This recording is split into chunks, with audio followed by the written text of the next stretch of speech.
Good, no worries. I'm not judging. I'm just like, I'm hearing the sandwiches and I'm like, hi, can I help you?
You're all good. Hey, what's going on? And welcome to Nerdbauchery, another episode of the Evil Team. We are playing some Dungeons and Dragons with the Doom of Daggerdale module here, a little bit of / homebrew. Before we get started, just want to quickly give a shout out to, of course, to our sponsors. You know, we've got Reaper Miniatures, who make some awesome miniatures, Stat Trackers, which you know is something I use all the time. That, you know, it's just an easy DM resource, so you don't have to look up everything in the Monsters Manual. And then, of course, Troll Lord Games.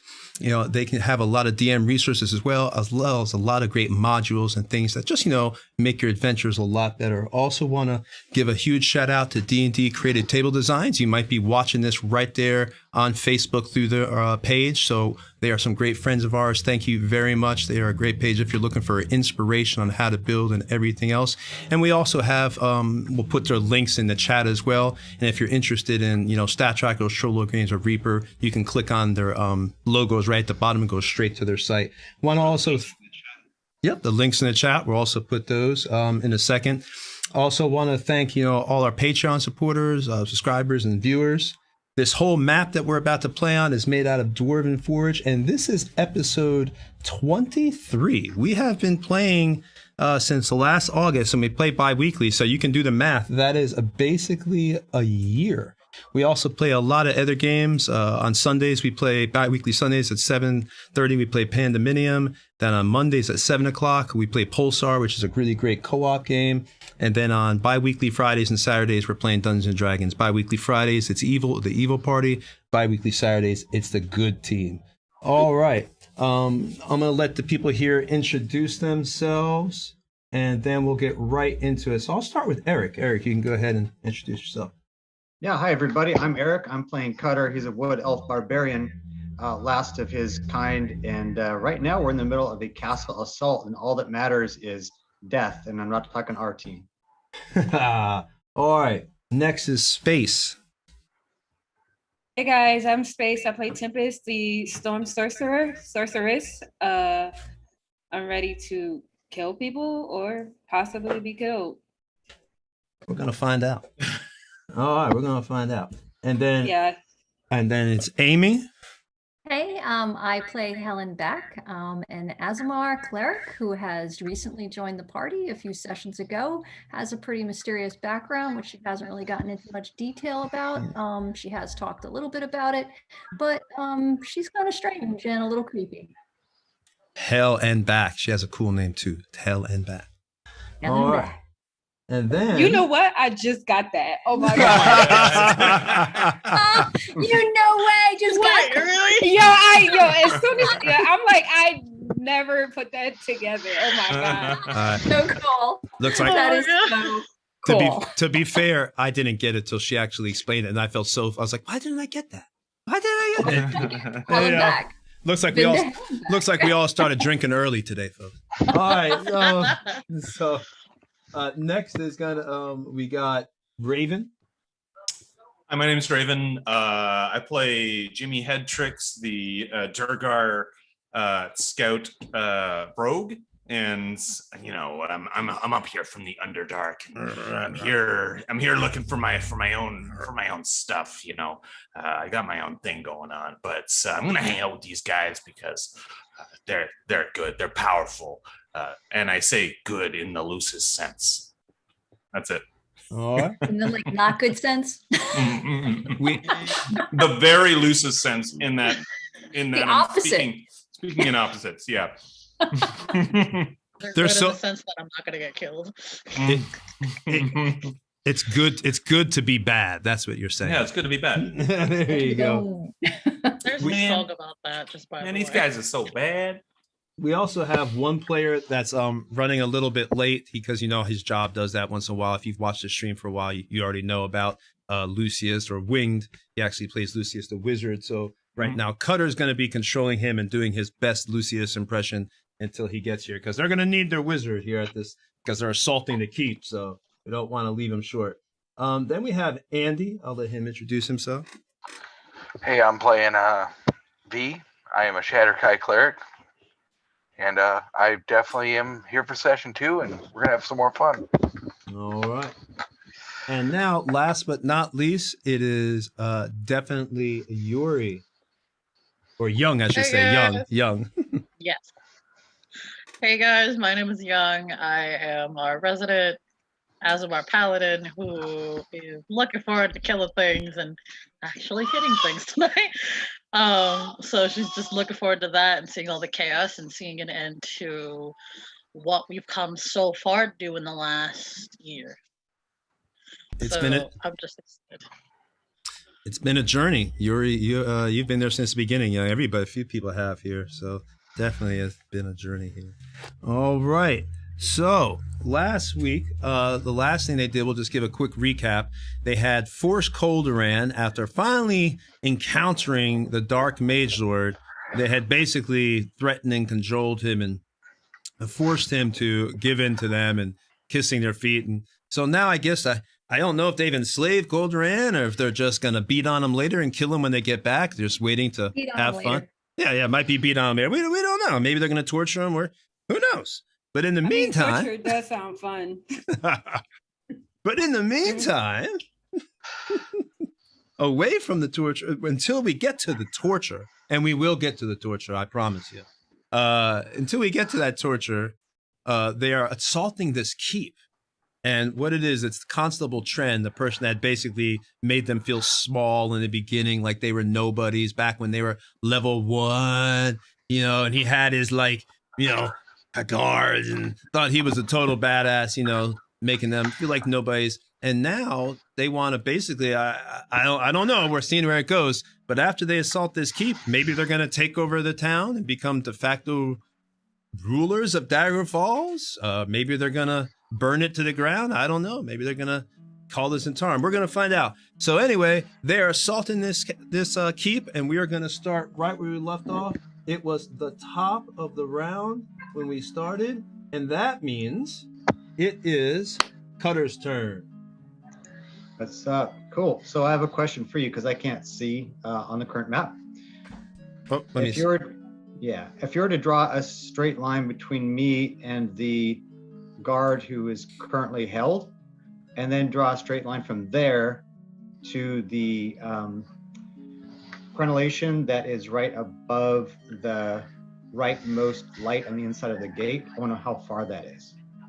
Okay. JC, can we get the other camera view so we can see, because the other one shows where Cutter's at on the wall. So you want to basically go, the one that's held is only 1, 2, 3. It is, he's 4 blocks, well, 20 feet away from you. All right. And then if I wanted to go from there to the edge of the crenellation, how far is that? That would be 25 feet, still within your movement range. Okay, so I have 35 movement. If I move up to him and then move afterwards, I can get to the end of that crenellation? Yes, you can. Okay, so sorry to ask all those questions because I'm going to run forward, and as I do, I'll use a free action and I will sheath my sword. I'm going to grab that weakling guard around the neck. I assume it will be uncontested grapple, correct? Well, right, because he's held. So yeah. So there's no. Isn't it the one I held person on? Yeah, if he's held, he ain't going nowhere. And I want to carry him with me to the edge of that crenellation and jump off. What do you mean? You're gonna jump off the wall? Yeah, on the other side, right on the inside of the gate, where we have Helen back and Yuri are there. Okay, you can actually, if you wanted, at this point where you're at, now that we've got the view up, you should see it kick in a second. You're actually right next to some stairs. If you wanted to go down some stairs, you don't have to jump, but if you still want to jump, you can. I sure do. And as I jump, I assume I could just let go of him, correct? What'd you say? I assume I could just let go. I don't need like a free action. I can just let go, right? Yeah, you're just gonna let go of the guard in midair. And I have Featherfall Ring. Oh, so that's right. He's gonna go face first into those barrels, and I'm gonna float down. So you're gonna lift up this guard. You're gonna jump off the crenellation down to them with your Featherfall and chuck the guard. Exactly. Oh my God. Okay. All right. That's too good. That's too good. That's some Such a epic badass level shit right there. All right, so go ahead. Let's start RPing this out. Yeah, he's held, but he can still talk. What are you doing? Hey! So long. And you see, like, Cutter goes flying now. You know, this guard being held. Cutter has both arms raised. He's holding the guard. The guard's likely flat like this, being held with Cutter's arms under his back. So he's trying to look back at Cutter, but he's held. And he makes the Wilhelm scream, which I cannot do. And so Cutter goes jumping down here, and this guard goes sailing. Let's see how much fall damage the guard's going to take, because that's a good 5, 10, 15, 20, 25. That's like a 30-foot wall. So he's probably going to die, because it's 1d10, I think, for every 10 feet. So let's find out. 3d10. Pretty sure this guard ain't going to make it. It's a D10 for every 10 feet you fall, or is it a D6? I can't remember. It's a D10 right now. All right, so the guard doesn't matter. I'll even do the D6 just for the hell of it. I feel like I have to ask this question. I'm sorry. It's a D6 for every 10 feet. Did that floor have to roll for his armor class too, or? No. I'm just gonna do. He's straight falling. So you pick up this guard since he's held, and you go pick it. You're picking him up through the air. There's no contested roll, obviously, because he's held. And as he falls, he takes 11 points of damage. So either which way, 3d6, he wouldn't have made it. So as he hits the ground, Wilhelm scream. His neck hits the ground first, and you see his neck snap with a nasty crunch, and a little bit of bone goes popping out as the blood pours profusely onto here. And Cutter lands right in front of, I believe it's Larkel Greenspring, who is still under the effects of Amy, or I should say Helen's actual ray of enfeeblement. Hit me! Hit me! All right, so that guy is gone. He's dead. Oh, human sandwich. All right. And now, and you already killed that guy, so now it is Larkel Greenspring's turn. Now he has his ray of enfeeblement. You cowards! Motion up, he begins. Form a line for these bastards. And he goes, he's looking over. He now sees Cutter has jumped down right in front of him. I'll kill the elf, then kill the magic users. And then Larkel goes to attack Cutter right in front of him. And Amy, I'm sure you'll tell me, what is that? I get disadvantaged. It's not -4 to strength. Yeah, on a hit, the target only deals half damage with the weapon attacks that use strength until the spell ends. All right, Larkel is gonna use his longbow, even though he's super close. He goes to shoot Cutter. 1 damage. So half that. What's half of 1? 0.5? Nothing. 1.5. The loneliest number. That's so sad. That He's is supposed sad. to be some big bad guy. All right, It's so It's go ahead. even more sad because I have an 18 armor class. All right. Wow. So he goes to shoot this bow at Cutter, and it goes sailing through. And instead of actually, you could tell he couldn't pull the bow back all the way because of the weakness in his arm. And the bow goes sailing, right in front of Cutter. He thought he'd have him because it's point blank. Cutter just moves his pecs like that, and the freaking thing the arrow just breaks and pops and falls to the ground. The guy looks at Cutter, his eye, and looks down at the arrow, then looks back at, not Cutter, I'm sorry. Yeah, it is Cutter. I'm mistaken. Looks back at Cutter, and just silently, you can see there's this fear, Uh-oh. yeah, oh shit. You're next. He gonna die. So now it is Tempest's turn. Larko is looking afraid. Kill the elf! Come! The guards are screaming. The town is burnt. There's fires forming all over. The fire from here is spreading now outside into the town a little bit because the guy on fire hit some hay. Chaos is erupting. Animals are whinnying. Go for it. What do you want to do, Tempest? How many people are still on the top of this wall that we're on? We've got 1, 2, 3, 4 people on the top of the wall, and then 1, 2 on the stairs, and 1, 2, 3, 4 in the courtyard. Okay, and I remember Helen, you cursed one of them or something, and Lucius did something else to a different one. I did Ray of Enfeeblement. Okay, and that was on which one? The one with the yellow cape? The one that just attacked Cutter, I think. Is that the right run, Tony? Yes. Yup. You had Larkle Greenspring. He has the Ray of Enfeeblement. Yeah. Okay. And Lucius did Crown of Madness. That's what he did. So he said we couldn't attack that guy, right? If I remember correctly from. Well, yeah. If you attack him, he comes out of Crown of Madness. Okay. Well, I'm gonna do a chromatic orb. Oh. I'm gonna do. On the one that just attacked Cutter, and the one that I'm gonna do the one that just attacked Cutter. So I'm gonna roll for that, and I'm gonna do that at level 2. Ooh, okay, nice.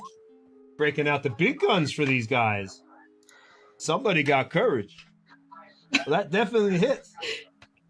Oh wait, did I do it at level 2? She's not. Apparently, Stream, she's not worried about the final battle. I'm gonna burn my spells now. To hell with it. Fuck to that. I'm gonna live today. That's 25, and then I'm gonna twin it. Spin a. Wait! You've already killed him with 20 points of damage. He's already gone. Well, she can get her spell slots back anyway. She's a sorcerer. Yeah. I want to twin it and hit the guy right next to him. Oh, okay. Twin. Oh, guy. Okay. So he takes the same amount of damage. I think that's 2 sorcery points. He's actually 1 square away from Larkle. Yeah, it has to be within 5 feet of each other. Can you see? If you can see the screen, you'll actually see. So you know I'm not just messing with you. But they're actually not within. There is 1 space here. I'll point it out. You can see the space. So he's 10 feet away. Okay. My pen is losing energy. There we go. It's right there. Okay, so instead I will spend 1 sorcery point to quicken that. Gotcha. And I'm going to do a acid splash. Okay. Maybe. All right. As you begin chanting, Larkle is a more experienced, warrior than these other, guards are. Because remember, they're the yokel locals and all that. He recognizes what you're about to do. Stop her! Stop the witch! Stop her now! She's her magic. All right, but it's too late. And what was your roll on the other one? I'm sorry, hold on 1 second. DC 15 dexterity save for the one. For the one for Larkle, because you definitely aimed one on him, right? Wait, I'm sorry. Which one did I kill? Well, if you did 20 some points of damage to Larkle, so Larkle. So if he's dead, then the dexterity save is for the guy that's 10 feet away from him. Oh, okay. Hold on. Then let me that's one of the guards. Hold on. So let me do that then. Let me do dex save. Dexterity. Okay, so Fail. he takes 5 points of acid. All right, so do you want to describe how you kill Larkle with your acid and then how it hit? The other guy is still alive, but he takes damage as well. But do you want to describe your vicious attack that kills one and almost melts the face of another? Well, I see him trying to attack Cutter and his really bad fail. And I just say, hey, to get him to look at me. And as I'm doing it, I'm taking my hand is starts glowing, and it's gonna turn into like a lightning bolt, and I'm just gonna like aim it at him, and then like kind of like a gun. Stop and I'm her! gonna shoot it. No, please! No! And then I'm gonna laugh, and that is the end of my turn. And Larkle just melts into the ground. Bye-bye.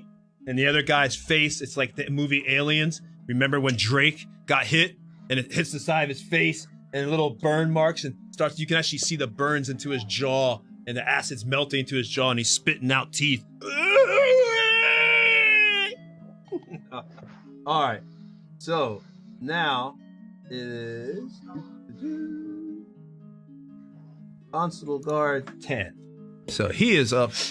All right, he is all the way up here. So he's gonna try to shoot down on who is he gonna shoot? He's gonna go after shoot the wizards, shoot the magic users. And so he's gonna go after good old Helen back and try to get her. And let's see what happens here. Probably miss. That's a miss, I'm pretty sure. 12, does that hit, Helen? Nope. 18 armor class. All right, so this bolt comes flying through and just goes right through past your wings as you flutter the arrow and it misses your wings. And he looks at you. I'll get you with the next shot.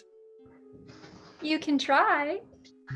You can see the rage and the frustration on their face.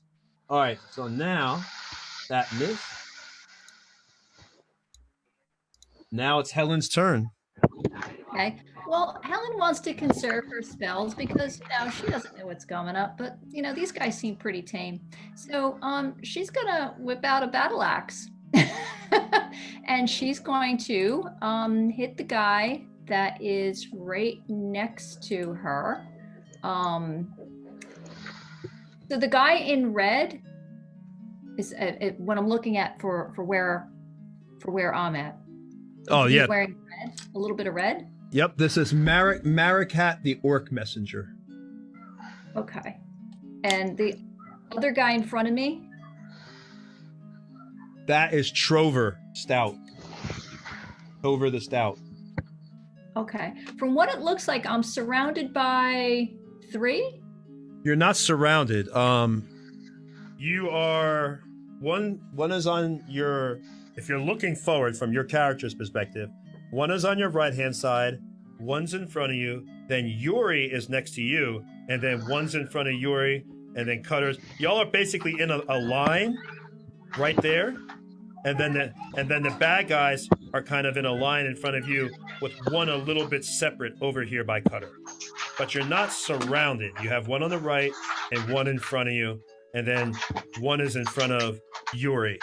And one of them has the Crown of Madness that V had put on too. The one that has the Crown of Madness, where is he standing? That wasn't me, that was Lucian. Lucy, I'm sorry. Yeah. Yeah, where's he standing? That is the guard right here. Okay, well I'm not gonna attack him because I'm gonna leave that Crown of Madness on the little guy. The guy that's in front of me, does he look kind of wimpy compared to the orc? He looks a little bit stronger than the orc. Ah, okay. I will go for the orc then. And Smart. I will to hit with my battle axe. All right. All right, let me get in here. He's looking at you. Wait, I'm just a messenger. We can make a deal. I can work for you and be your messenger. I have no loyalty to these people. None. I didn't roll very well. So she's not used to her battle axe. So she takes a swing at him, and I'm sure she misses with the 7. Does that mean you're willing to accept me? Tover looks at him. Shut up and fight, Maricat, you cowardly bastard. And she's going to say in a very deep, growly voice, "You should flee." And then she's going to cast, as a bonus action, a shield of faith on herself. Okay, give me an intimidation roll, please. Sure.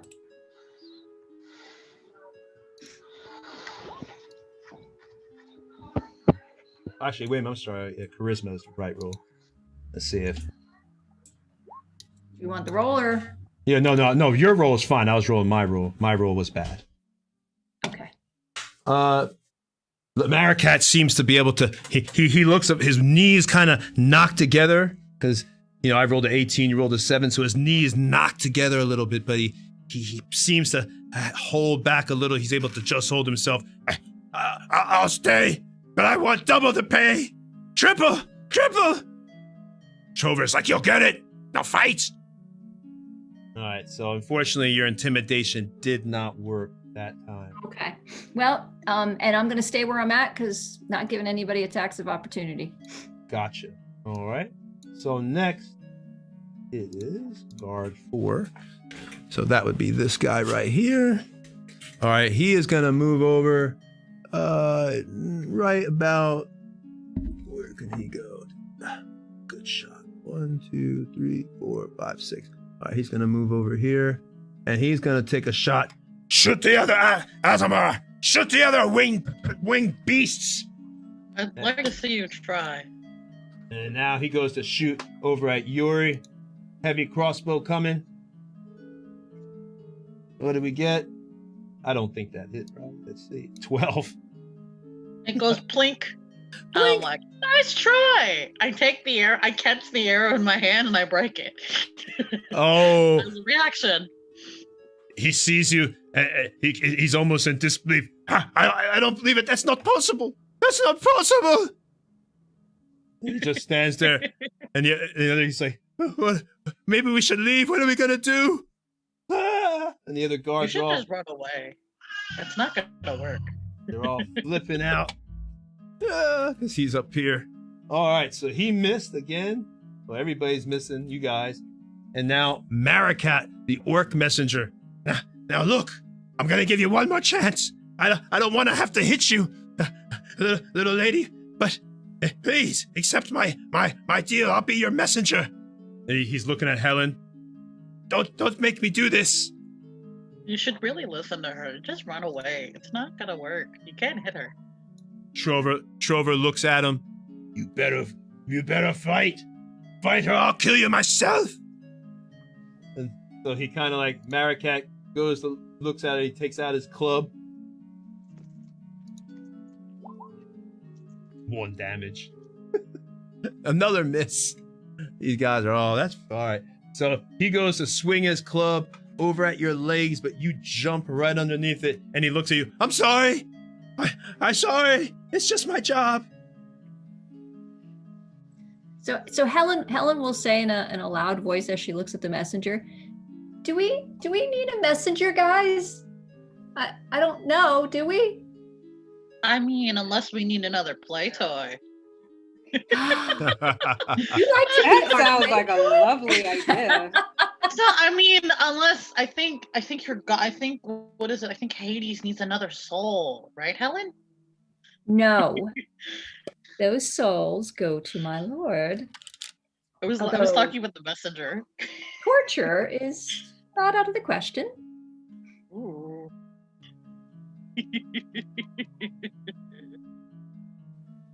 Maricat, so are y'all offering to let Maricat kind of like work for you?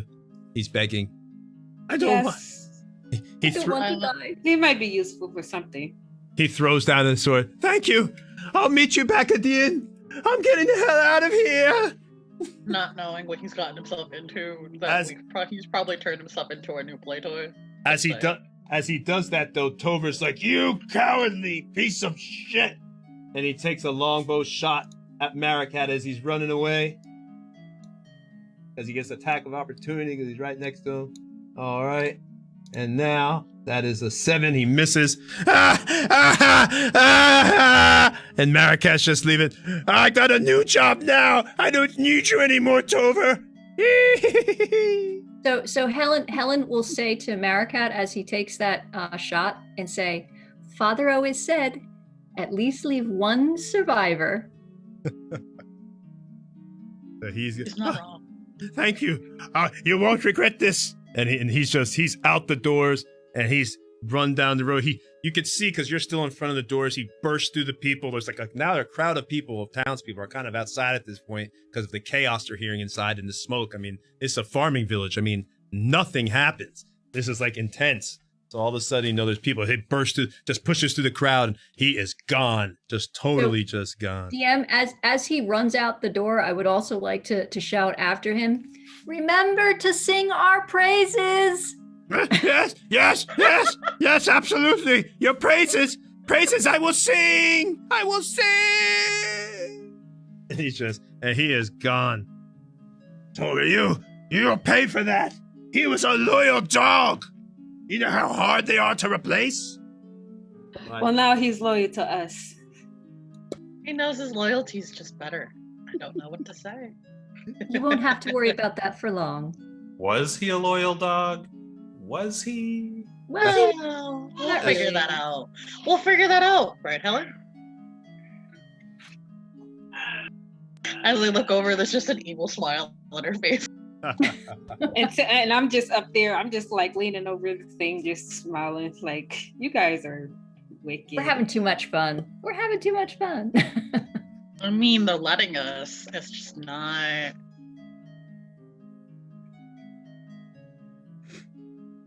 Hey, Tony. Yeah. Our favorite elf wizard is here, and he's sharing my profile. I love sharing with you. I want him to move. Oh, You guys are merged into one. Yes. Lucius is here. Hey, Josh, what's going on, man? Hey, so sorry. It's okay. Hey. Hopefully you made a sale or something. Well, no, I mixed up time zones. You guys said 5. What you said 6:30 we start, right? Well, 6 o'clock. 6 5:30. o'clock. 5:30 on camera. 5:44 my time. So I went to the kickboxing because I thought I was early. Oh, there you go. So I just got back and I'm all sweaty, but hey, let's do this. Yeah, the battle is on. They're I attacking thought I the was keep. gonna come back and turn it on and be like, all right, I'm 30 minutes early. This is rocking. I'm doing it today. And I was like, oh my god, they're in battle. You missed some crazy stuff already. Cutter used his featherfall ring to jump off the wall and throw a guard in the air as he was jumping off the wall. We've had multi-deaths. A chromatic orb melted somebody into the ground. And then took the partial face off of somebody else where it went into their jaw. He was spitting out melted teeth. So it's been intense. So now it is guard 6's turn. So that is this gentleman right here. And he is going to go ahead and shoot for V. He sees V over there. Stop the new one. Stop him. And he goes to shoot V with a long bow, a heavy crossbow. And another whiff. I am just whiffing all. I don't think I've rolled anything higher than a 12. I am just whiffing all night. I mean, it's a great assault. My guys really playing it just like they really would in real life. They're missing everything. I must have stormtroopers regards. I guess we should admit to you, Tony, the evil party put the whammy on you.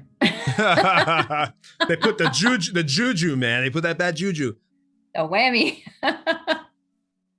Yeah. All right, so he goes to attack, and it goes right past V and over the wall and into the tree that V can see through this crenellation right here. Dink, and completely misses V. Now it is guard 7's turn, and that guard is right there. He is going to come down like Cutter. Actually, he's above Cutter, so he's going to... Oh, I forgot. I was supposed to get advantage on those people I was shooting down below. See? Silly DM. See? Forgot his advantage. And I was shooting down into the courtyard. All right, so this one's going to shoot down onto Cutter. It sees him sitting there. Heavy crossbow to him. Actually, you know what? We'll say he attacks Cutter. He's going to go for the longsword because he's right close enough that he could do it from the top of the stairs. I don't think there'd be an advantage on that unless someone wants to correct me because I'm more than willing to get corrected. But I don't think a melee attack from a higher angle would get advantage. Well, Well, we'll see. I don't think so. Gonna miss anyway. And no one said anything, so it must not get advantage. All right. So, is there anybody here? I don't hear We're all anything. here. No, Oh, we're okay. here. We're on No, there. we're here, Tony. I was confused. You were saying a melee attack. It would Ranged be attack. A ranged attack, right? Yeah. Well, yeah, because I thought It's maybe. melee now. He moved up. Yeah. So he goes to Okay. attack Cutter with the long sword. This guard comes in. He's like, "Oh, I'll take care of the elf. Don't worry, sir. I'll take care of the elf. I'll poke him for the house." And he comes in and he goes to stab you, even though you're dealing with this other guy that just tried to shoot you with that longbow a second ago at point blank range. You're able to turn around and you don't even need to attack him. As he goes to raise his sword, you just smack him in the face. He's like, ah! And they just backhand him, and he's like, ah! And he kind of drops his sword a little bit, and it clangs to the ground. All right, so he missed. And now it is Jimmy's turn. Right. So I am on top of this this crenellated wall here. So what I'm going to do is go prone in a sort of stealthy kind of way, and move about 10 feet just to the other side of this purple robed. Is that me? This purple robed mini? I forget which mini is mine. No, that's me. This is Space. This is you Right, okay. here. This is All you. right. Your stealthy looking mini. Right. Okay. I'm gonna duck down and use stealth as a bonus action, and move to my right about 10 feet so that I can pop up and shoot this guy across the courtyard. Okay. On top of the crenellated wall there. Gotcha. I know just what you're saying to your. Right. Okay. So I'll roll my stealth, Okay. and that is a 20. All right. I'll roll. I know I'm not going to notice it. I'll roll a perception to see if he gets you. There's no way I'm going to beat that. All right. So you are a stealthy cat. Meow. All right. So I will shoot my short bow and at that guy with advantage, I guess. All right. Go ahead. Shoot your short bow. As if you All needed right. advantage on these guys. I mean. So that's a 14. That I'm pretty sure hits. Yes, it does. Okay. Perfect. So I get my sneak attack. I'm gonna first roll my 1d6 plus 3 for my short bow. Yeah, I know you like to do all your damage too, even if it kills. Yeah. So. And clear that. And my extra 2d6. Yeah, he's dead already, Jim. Just All right. Perfect. he's dead, Jim. He's dead, Jim. Wonderful. So what was that anyways? That was 19 damage. Yeah, he's Sweet. dead. All right, so Yep. go ahead. No, that's it. That's I shoot him. He's looking down at these other people, right? So he didn't notice that I had even went into stealth mode. So when I popped back up and shot him, I just shot him through both of his cheeks, and his jaw comes off, and just plops on the floor, and he bleeds out. Unfortunately, It's like that moment in Batman that you're like bad stuffing, and it's like he's on the floor already.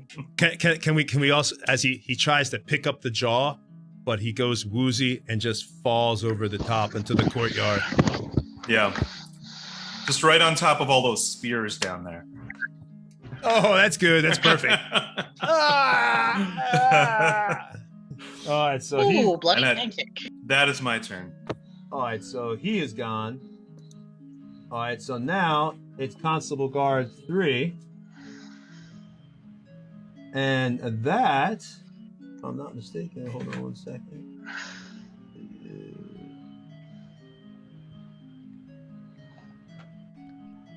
All right, now that is actually this person's turn. This guard, and that's the crown of madness that Lucius had on him. Lucius, you had a crown of madness on someone here? I did. I had it on the biggest guy, if I remember. I thought you had it on And the I don't think guard. it was a big. It wasn't a Crown of Madness, if I recall. It was one where he has to attack anybody who's close to him, and the closest person to him, I believe. I thought you had it on the guard, the one guard, but it's okay. No, I So got it on the biggest dude. I went for the biggest one because pretty much it makes him attack other people. It says, while the target is charmed this way, a twisted crown of jagged appears. The charmed target must use its action before moving on each of his turn to make a melee attack against a creature other than itself that I mentally choose. Hey, All right, I so think I it's told you that I made him Ray in Enfeeblement, so you chose somebody else. Remember I cast Ray of Enfeeblement? Yeah, that's on the what big I one? thought. I know I chose one of the bigger dudes. It's okay. You chose Tover. If you didn't, because the one that's right, I thought you chose the guard, but because it was right there in the picture, so you must have chose Tover then, the one right next to the guard, because he's big too. He's the other big fighter. That's right there. Okay. So, all right. So that guy, little mess up there, no big. All right. So we're going. You have Tover or Trover the Stout, who's now in your, we'll say, is in your Crowd of Madness since it wasn't the guard. So it is now then still the guard's turn. So then he would go. So let's do an attack here. So I'd like him to attack. Is the other guy still in the enfeeblement? I'm not sure. I'm looking here, but who are the bad guys and who are the good guys? It's not Trover's turn right now. Oh, it isn't? I thought it was. Okay, excuse me. No. It's actually the guard's turn. I thought the guard was the one you had control. All right, so the guard goes. He's going to go ahead and attack.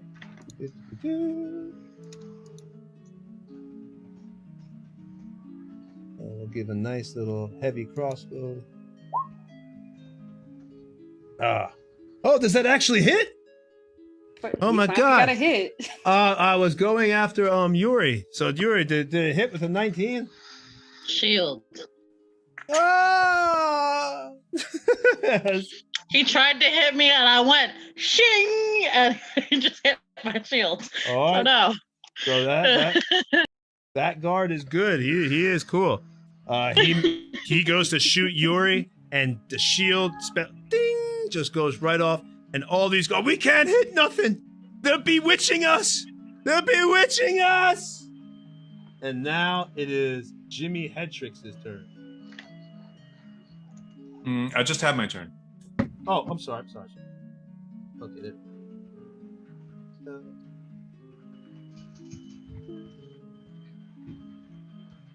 I'm the bottom of the initiative.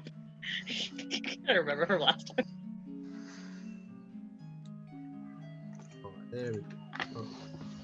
So now it is, we go past all those. It's Lucius's turn. All right, there we go. That's what I thought. Okay, so I'm just gonna still, I believe, let me double check here if it's on his turn or my turn that he has to make a check. The charmed target must use its action before moving on each of its turns to make a melee attack against a creature. Okay, so I believe I have to, it's a concentration, so I'm gonna keep that concentration on him. And that's, I believe, all I can do.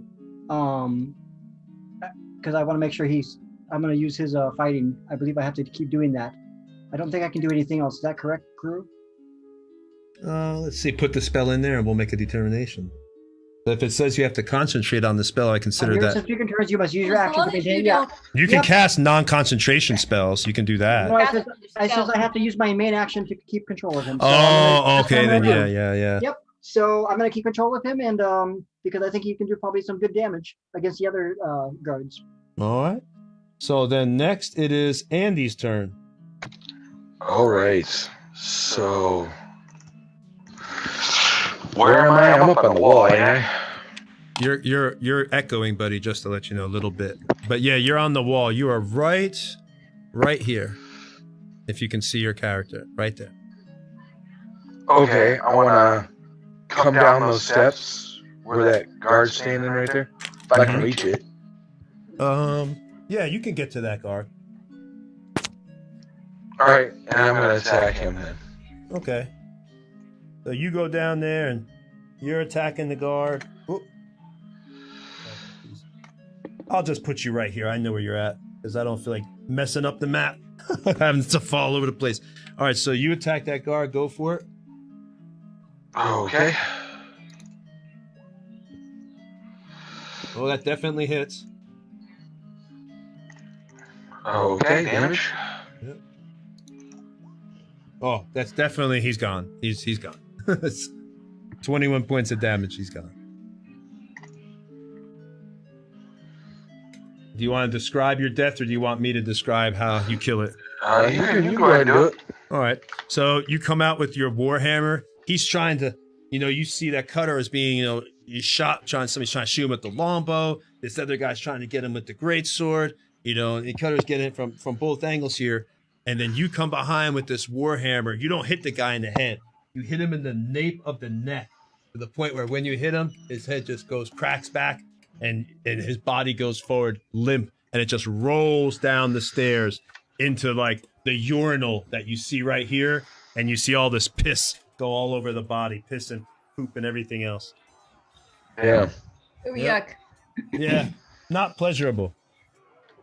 So he is down. I hate when that happens.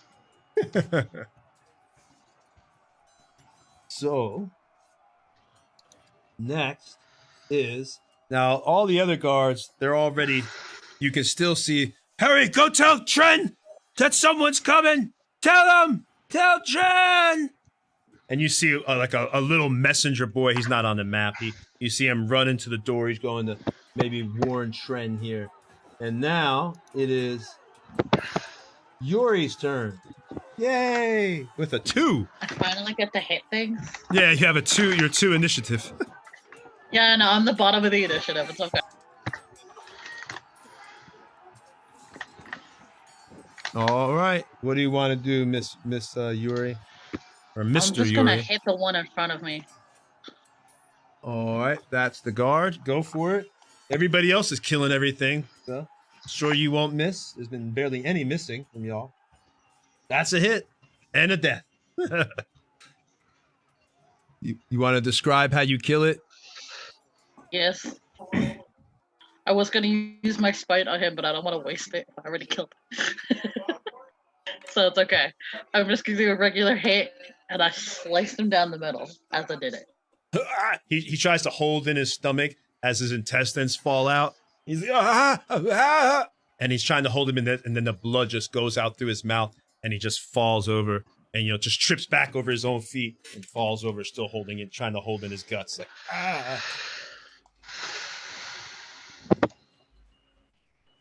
And then I got one. Yay!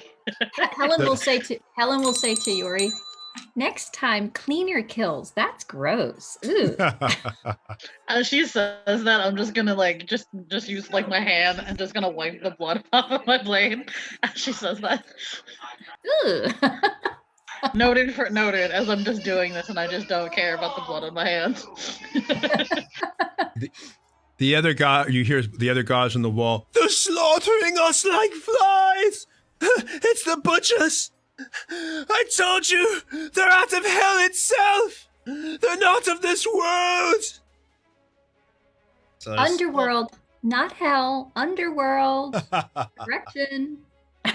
You're evil incarnate. Those men had families and children. I wouldn't exactly call us evil. I wouldn't exactly call us evil. I would call it us having fun. No? Yeah, way of life, maybe, for you living. Yeah, true. But now is back to Cutter. We are top of the round. All right, so I have a question. When I do my choking damage, it's bare hand damage. Do you want me to do a contested strength or an attack when I choke him? I would say contested strength, because when you go to choke him, Yep. He's trying to pull your hands off. That would be my thought. Yep. I would agree. Okay, so I still haven't drawn my sword since I tossed Lucky over the edge there. So Lucky. I'm now going to reach out with my free Oh, I hand. forgot to put Lucky there, but I'm going to reach out with my free hand, just ground, just dig my hands under his chin, just try and crush his larynx and just destroy him right there. Ah! Which one? The guy in front of you? Yeah, the bald guy. Okay, so that is you're going after Larkill. Okay. Okay, so strength, and I get advantage. Only an 11. But I believe he has enfeeblement, right? Yeah. I can Okay, so get however us that there. affects things. Ray of Enfeeblement, all it does is it makes his weapon attack, if it's a strength one, half damage. Oh, okay. No problem then. I thought I'd have an advantage on this, but no worries. So I will try to choke him. I have an 11. All right, so you do that. So at the end of his round too, Tony, he can, at the end of the target his round, he can try and make another Constitution save against Ray of Enfeeblement. Okay. All right. Let's go ahead and blah, blah, blah. Let's do this. So you go ahead and do that. You know, wait a minute though. I thought that back before that that he was gone, because I could swear he was gone from when Space attacked him, remember? Oh, okay. Yeah, so actually Cutter, he's gone. He's gone. That's why I was like, wait a minute, when you said Darko, I forgot to lay him down. So yeah, he's So then actually I win the contested strength roll then. Yeah, you don't have to worry about his strength roll.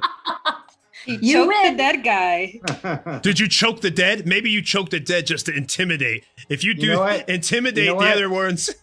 Yeah, you know what? He will. He's going to grab my neck and then pick him up with one arm, just scream, and then toss him against the wall. That will be my turn. You like choke slam him? Like Yeah. All right, I'm gonna do intimidation. Roll intimidation. I'm gonna see like this other guard that's right in front of Yuri. He sees that. Let's see if he runs.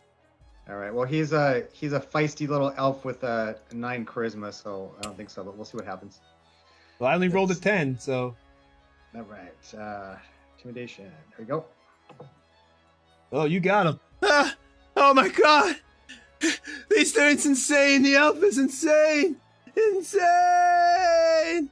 And this guard, actually, you know, the one that was up here, will say, actually, he saw it, and he just literally begins, you know, running here. He's trying to get away. He runs over here. He's in total fear panic mode.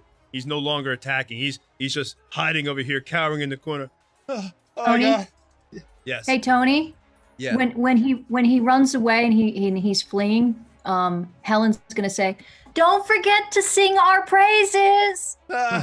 He just goes into the corner and he's just like, it's like shell shock. I want to die. I want to die. Oh, Sing our praises. The butchers. It was the butchers. The butchers. The butchers. The butchers. And that's all he keeps saying. The butchers. The butchers. All right, so now it is Space's turn. Okay, I want to try and get the rest of them to like stop fighting. I want to say to anybody and everybody that can hear me, I have a proposition for you.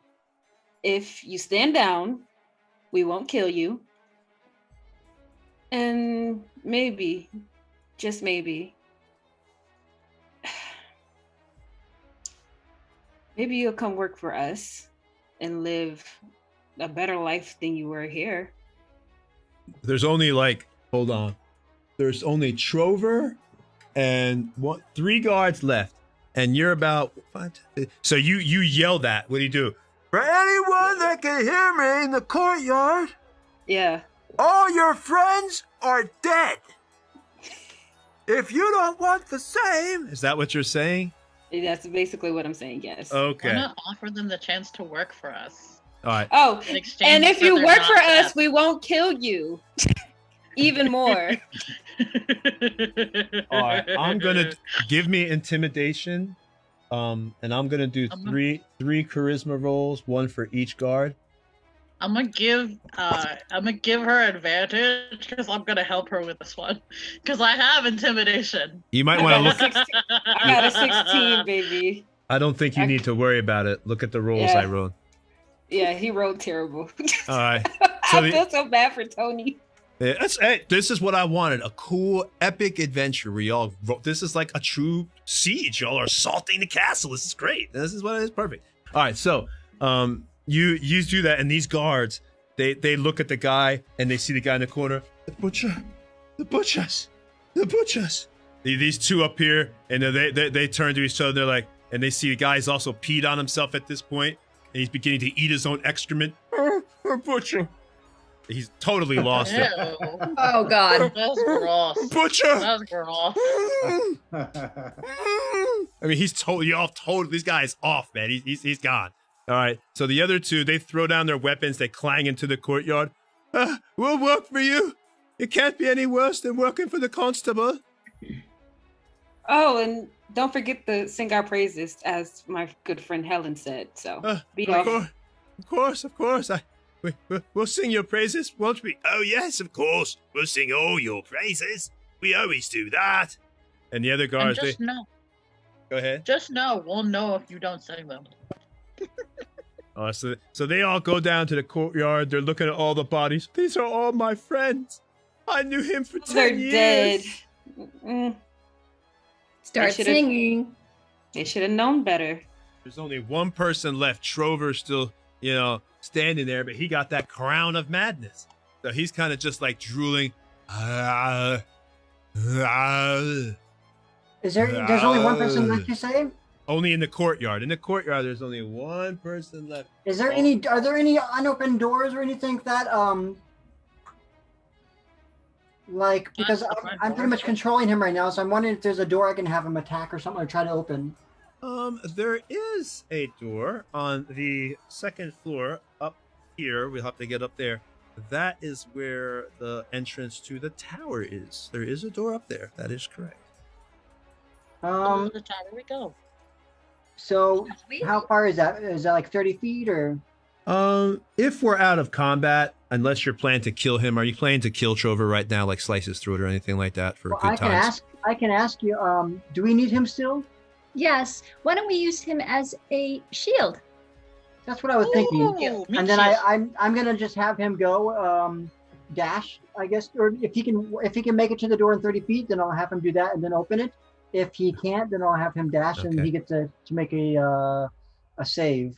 Okay. What is it? A wisdom saving throw. Is it safe to say we're all moving towards the tower at this point? Yes. Yes. Okay. Then we're going to take a 5-minute break while we set up that camera for the tower. Take a quick 5-minute break. It's a little early for our break, but we're going to do that because, rather than sit here and do that. So we're going to take a 5-minute break. Everybody grab some water. I'm going to... Yep, take that break. I'm going to put some links in chat so people can see...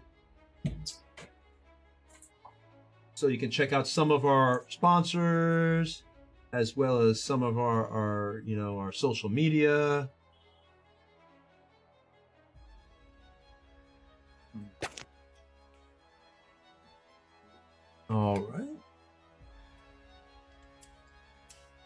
All right, we will be back in just a few minutes, everybody. Please check out, our sponsors. Like I said, Reaper makes some awesome miniatures. You've got Trollord Games if you're looking for some great modules and accessories to run your games. And then, of course, we've also got stat trackers, which is awesome as well. I got some stat trackers right here. They're very useful. Basically, you don't have to look up anything in the monstrous manual. And then please, check out our social media. We have a lot of builds up there. I mean, geez, man, I've got like a file on Google Drive. It's like hundreds and hundreds of pictures of just builds for this table and all this different stuff that I've done. And it just continues to grow because, I have to build for the sessions and everything else. Actually considering starting a build show. But I don't know if anybody really watched it. And I don't know like how precise I could always be like, okay, I'm going to build at Tuesday.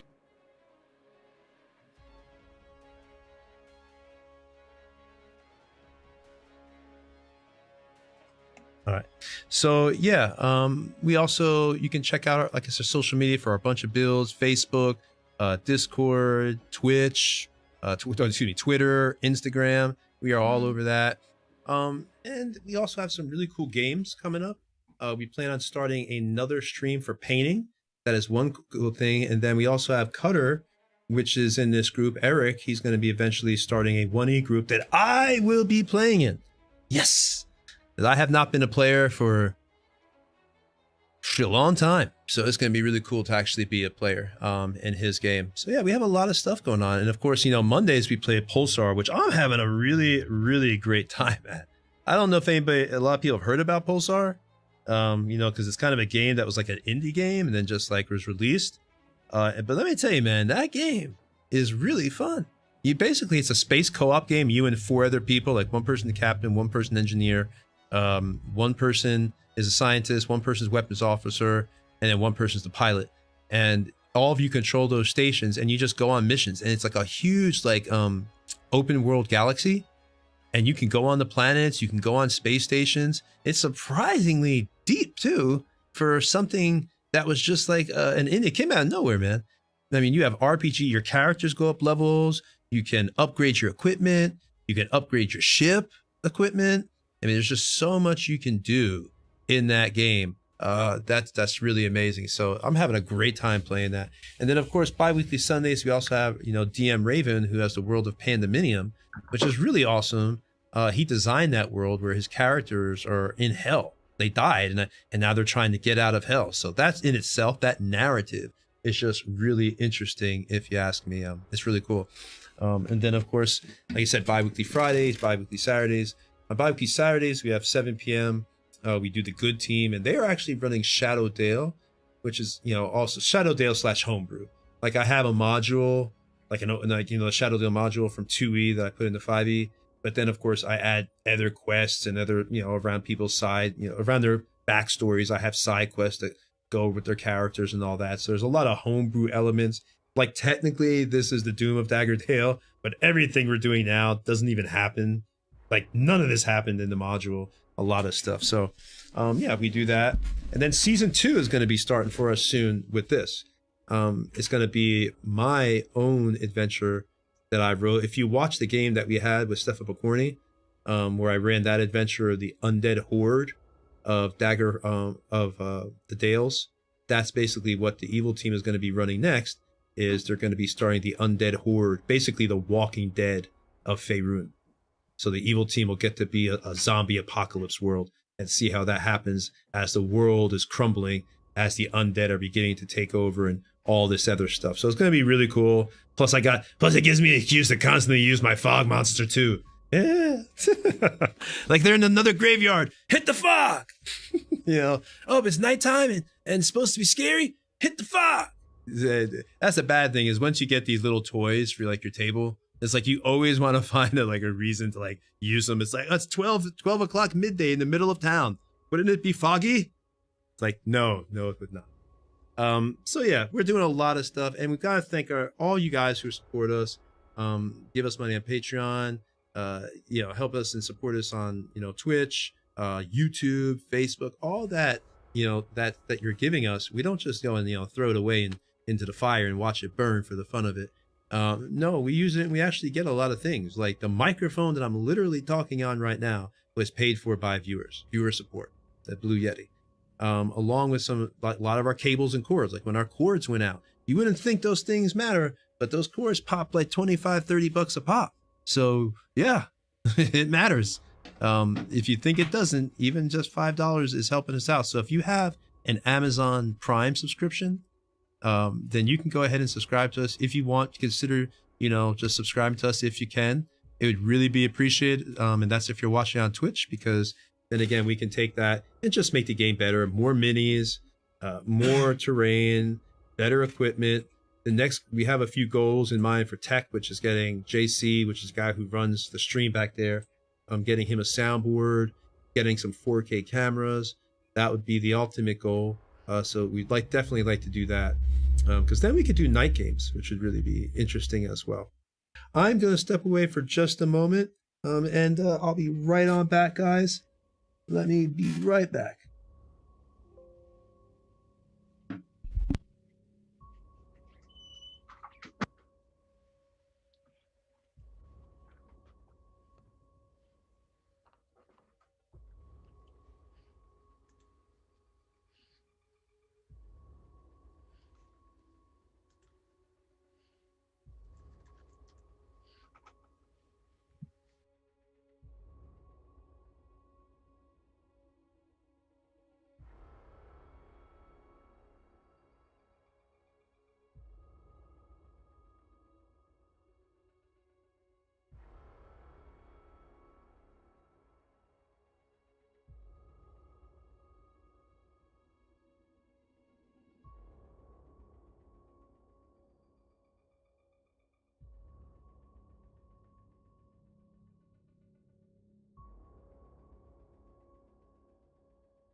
All right. We're going to be starting back up a few seconds. JC's just finishing up with the camera right now.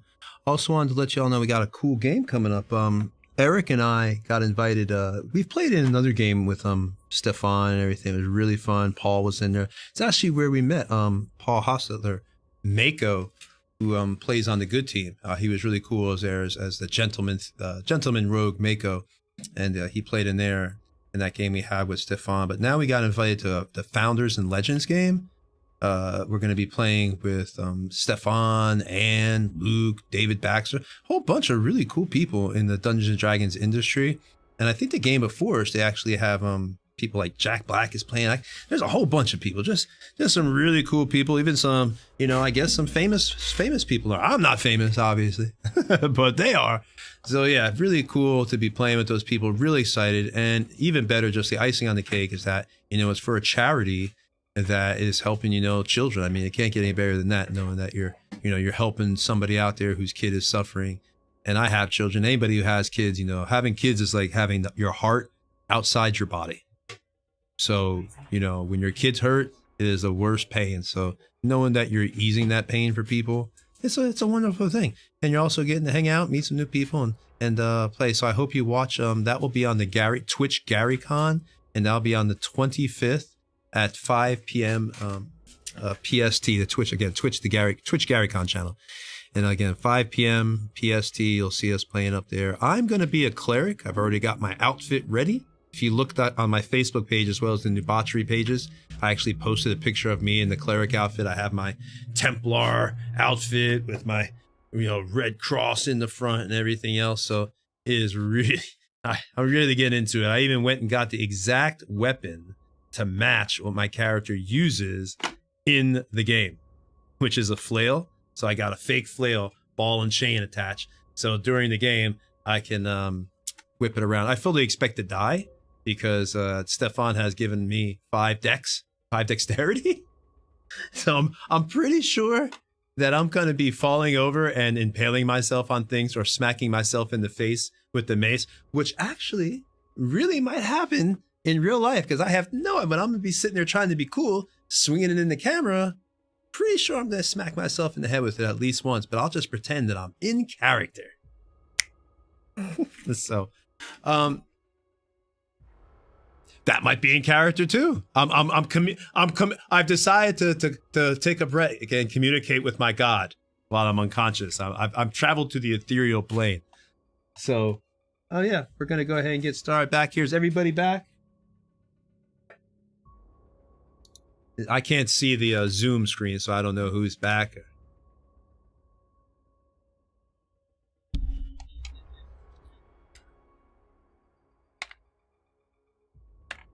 All right.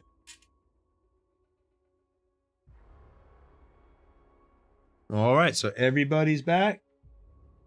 All right, so we have now Trover the Stout is at the door. Jumping right back in here. Trover the Stout is at the door of the tower here, this large circular tower of the keep, and you could hear, he's at the door because he's got the crown of madness. So, what do y'all want him to do at this point? It should kick in a second. Oh, they can't see the map, JC. Oh. You said you didn't enough. All right. So he puts up his like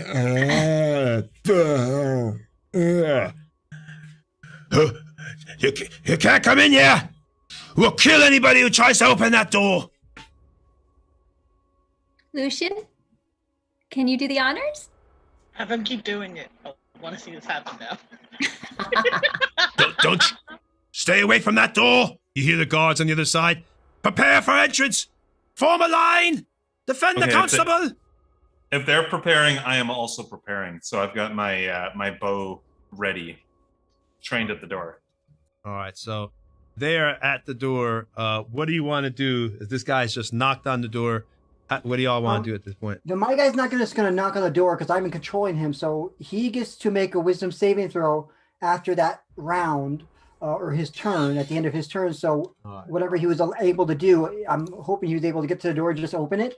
I don't know, as long as we're ready, of course. I don't want us to, not be ready, but I prefer him to take all the hits, and then we get to go, after they've loosed their ammo.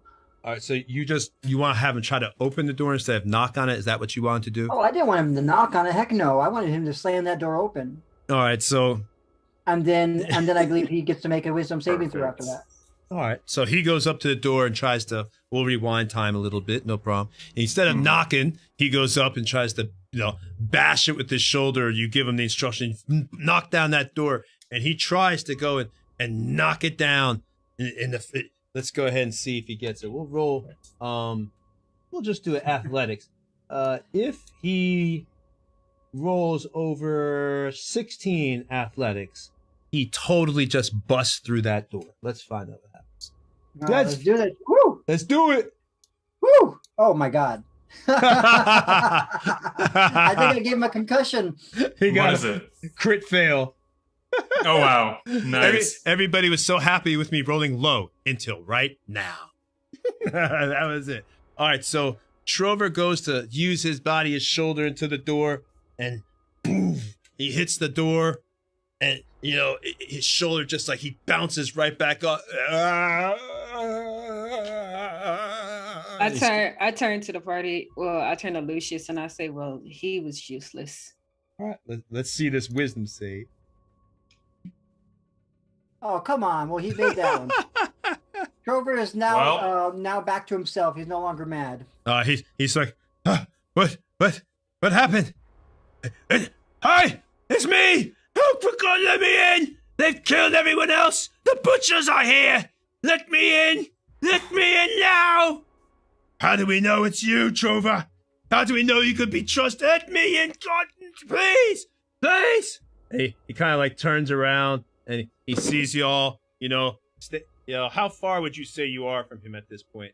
Are y'all like really close to him? Yeah. Okay. We're somewhat close because we walked up the stairs. Pretty close. Okay, so, all right, he's looking back at you, and he realizes. Go ahead and give me I just want to see, and just for the sake of argument, intimidation. If you can actually just be in there at this point, since he's come out of his thing. I don't want to keep doing Cutter intimidate. Give me. Oh, can I try it? Yeah, who wants to try to intimidate? Whoever wants to. Y'all work it out. Can I do it? I got a 19. Damn it. I have intimidation, damn it. So who was trying for the role? Yeah, I've got intimidation too. Tempest. Me. All right, so Tempest, what did you got? Scary, Tempest. I got a 19. All right, You want to make her mad. You got a 19. All right. Well, that definitely intimidates Trover. He realizes look, I'm no fool. I know when the jig is up. I'm muscle for hire. That little situation we had, it's just it was a misunderstanding. Now look, you need men like me, just like the constable. I can see which way the wind's blowing. You're gonna go ahead and get rid of them. Well, who's gonna watch this castle for you when you leave, huh? You're gonna need me. Best keep me around, right? So I guess we're gonna go attack the constable now, right? You're gonna attack the constable with us. Is that what you're saying? No, I'm not saying that. I'm gonna leave, but I'm gonna work for you and come back. How's that sound? How about you open this door and then you can leave? He failed. I know he's gonna fail anyway. Yeah, he failed. So, all right. I can't, they're not gonna open that door for me. You got to understand. It's not worth it anyway. How about we all just leave? No big deal. No harm, no foul. Cutter? Yeah, that's not gonna work. Open the door. What use is this guy anyway? I've got lots of uses. I'm telling you. Look. I think we can let him go. I will rage and I'll grab him by the chin and throw him over the wall. Oh my God. No, wait. Aww. Don't you realize you're gonna need me in the future? I'm important. I am. No. Wait, Cutter. Wait. Yep, Don't- well, he's Don't dead. wait, Cutter. Go ahead, Cutter Butter. We need him as a meat shield. Yeah, That we sounds could so have. mean. Well, can I just look over the edge while he's falling? And I'm just like, well, he wasn't that useful anyway. Wait. He's actually, as Cutter falls him, look, he's hanging on a little bit. He grabbed, hey, please, pull me up. I swear I'm useful. Please. What do you want to do, Space? You want to hit his hand, or do you want to pull him up? I'm useful. I kind of want his hand. Step on his hand. I yell it out just verbally. Step on his hand. I can be useful. Please. I guess I'll pull his hand up one finger at a time. I can be useful. I'll stab him in the hand with a dagger, so he'll let go. Oh, All right, that's brutal. That's more brutal than what I thought of. So you stab his hand, but not Yeah. it actually goes through his fingers and chops off the two of his fingers, and his fingers stay up there as he falls. Ah! Wow, that was a really long way down. You hear a splat. I turn to Cutter and I give him the two fingers. Look what I did. Maybe I'm more like woman. I'm gonna grab one of the Oh. fingers and toss it over to Jimmy. Here's a snack for you, Jimmy. I know you might be. Oh my God, thank you. And I pop it in my mouth. He starts sharing. Some little Mo Trover looks fingers. disgusted as he does that. Ugh. It's fresh. Really? Wow. Yeah, it is. Helen doesn't know any better, so she's gonna walk over to Tempest. May I have one? And I give her the second one. She's gonna put on it. It's kind of stringy. Is it? Yeah. Want a bite? No, thank you. It's got all that cartilage in it that I like. You can break the finger bones in your teeth and suck the marrow out. Look. Oh my God. Oh my God. It's kind of like crab, I guess. Like crab? Is it like crab? Yeah. Yeah. Oh my God. And then I turn It's a over and little I like puke. crab, I yeah. puke over the edge. Anything's good with a little tomato sauce. I will never look at pasta sauce the same way. Come on, it's just finger food. Oh my God, no! It's finger food. That's amazing. Oh my I God. love that. So now we have a door in our way. Guys, what do you want to do? And I'm saying this as I'm coming up from throwing up for watching Jimmy and Helen fingers. After. Oh, go ahead. I was going to say that since I raged, I need to stay in motion. So I'm going to do a flying kick on that door and try and knock it open. Yeah, and you might even get a hit on you, which will keep your rage, right? Yeah. Well, I'm hoping one of those guys hit me when I open the door. Yeah, Hopefully yeah. They don't all miss. Before you do that, you can hear the guards coming saying from their side, "We know you're there. Look, you got this last chance. We're armed in here. The door's locked and there's no way in. Leave now. Don't come back to this town. We won't send anyone after you." Can I just like yell in and say, if you know what's good for you, you would surrender now? All right. She's right about that. Go ahead and I'll try intimidation, but it's going to be for them at a plus because they're confident they're behind the door. So they're going to get a +5 on their roll. Give me intimidation. Wow. Oh my God, you might get it. Oh, one just. Oh, just got it. They just tied you. So, all right. So they're let's just say they're confident behind the door. They're right now. Okay. We're not coming out. But you best not come in. Don't you know who the constable works for? Even if you kill us, the Zentarum will come for you. You think this is the end right here? You think this will be over? You think you'll just take this keep? No. Don't be fools. Walk away. So Tony? Wow.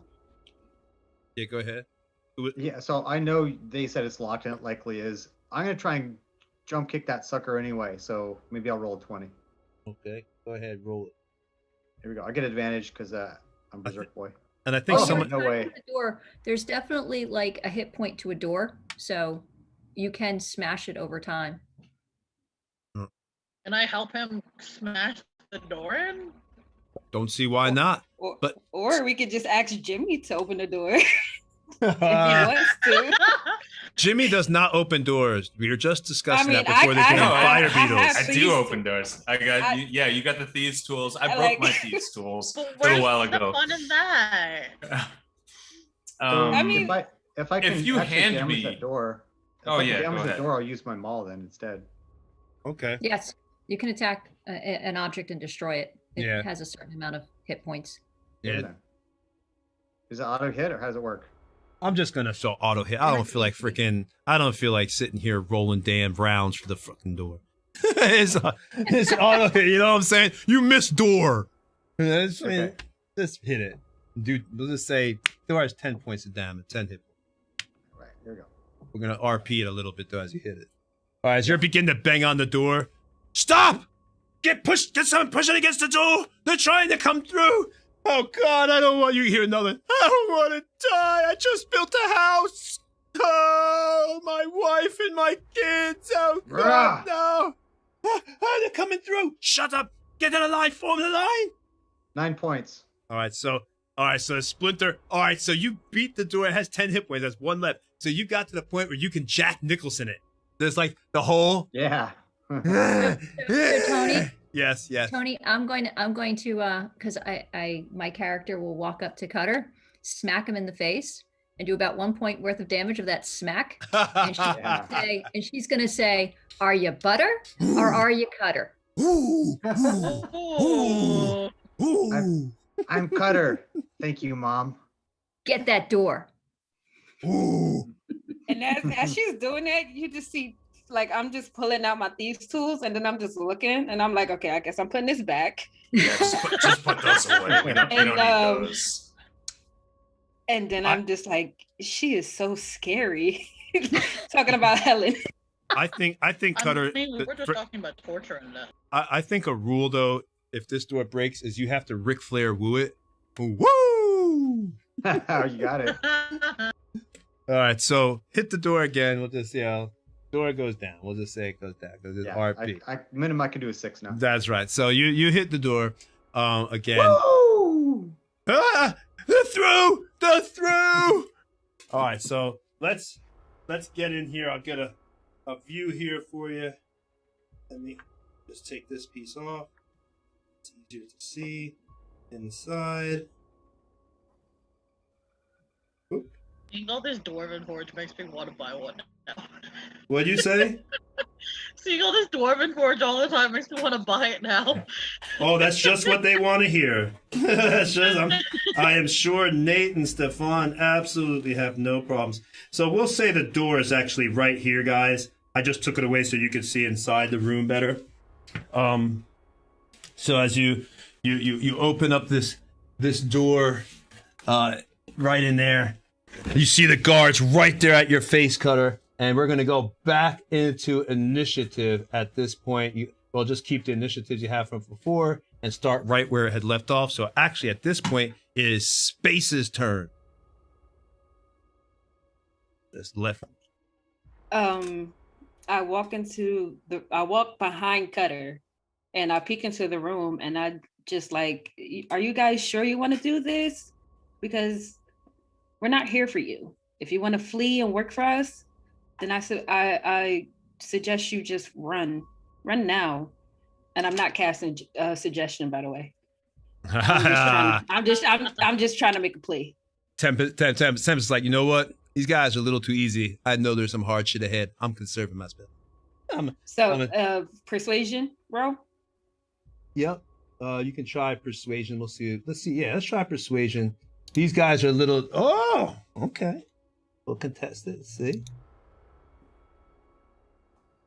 All right, I'm gonna roll for each one. There's 4 guys in the room. I was rolling so low tonight. Oh my god. Oh my god. No, she rolled a 16. Oh, one guy. I had a crit to make it where one guy decides to stay. The other ones, they do the, all right, this ain't worth it. And they throw down their weapons, but one of them, he says, I'm an honorable man. I took this job to battle. So we'll say it's the one standing in front of Cutter. And I won't throw down my arms to any butchers. If you cowards want to turn tail and run for these pieces of shit, that's your choice. But if I'm gonna die, it's gonna be on my feet, not begging like some dog. Well, then your wife and children will miss you. And that's the end of my turn.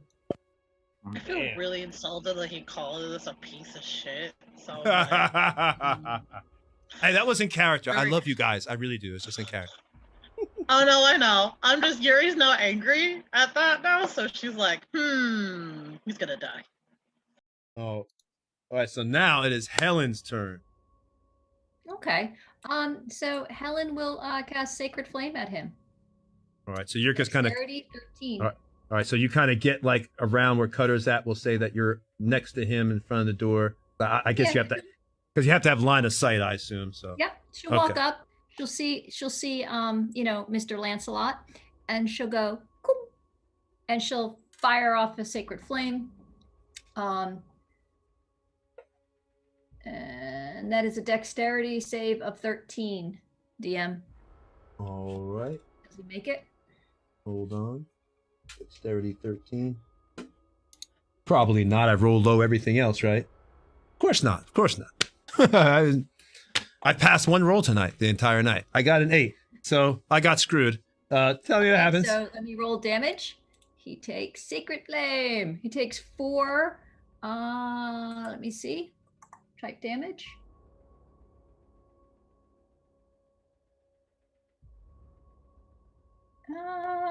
Doesn't. I think it's radiant. I think it would be radiant. 2d8 radiant.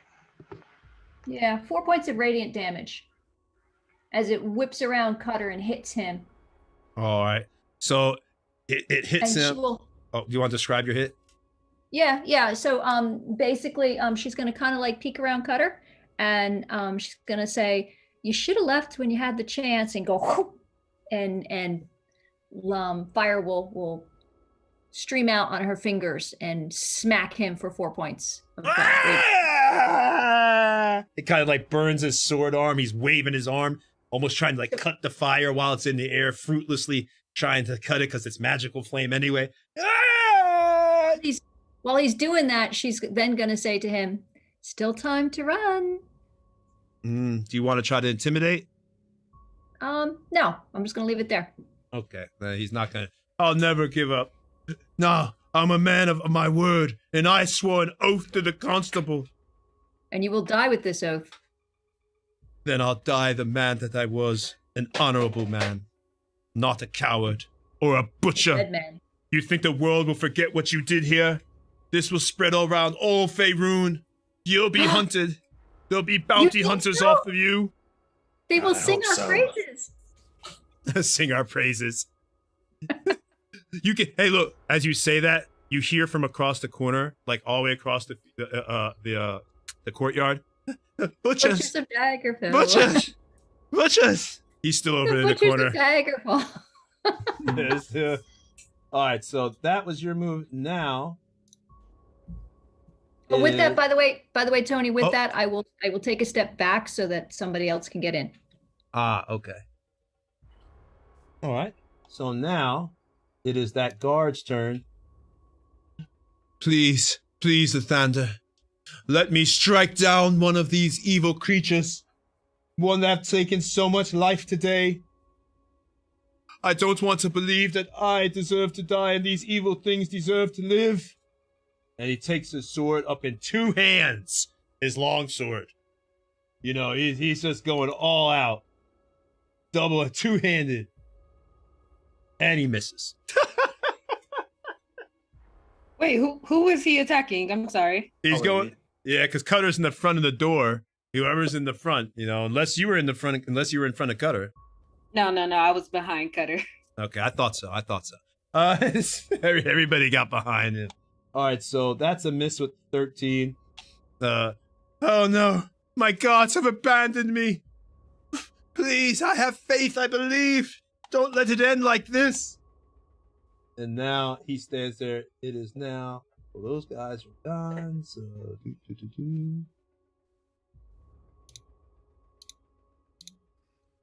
All right, it is now Jimmy's turn. All right. I am going to, if I can get in there. Yeah, I think I can.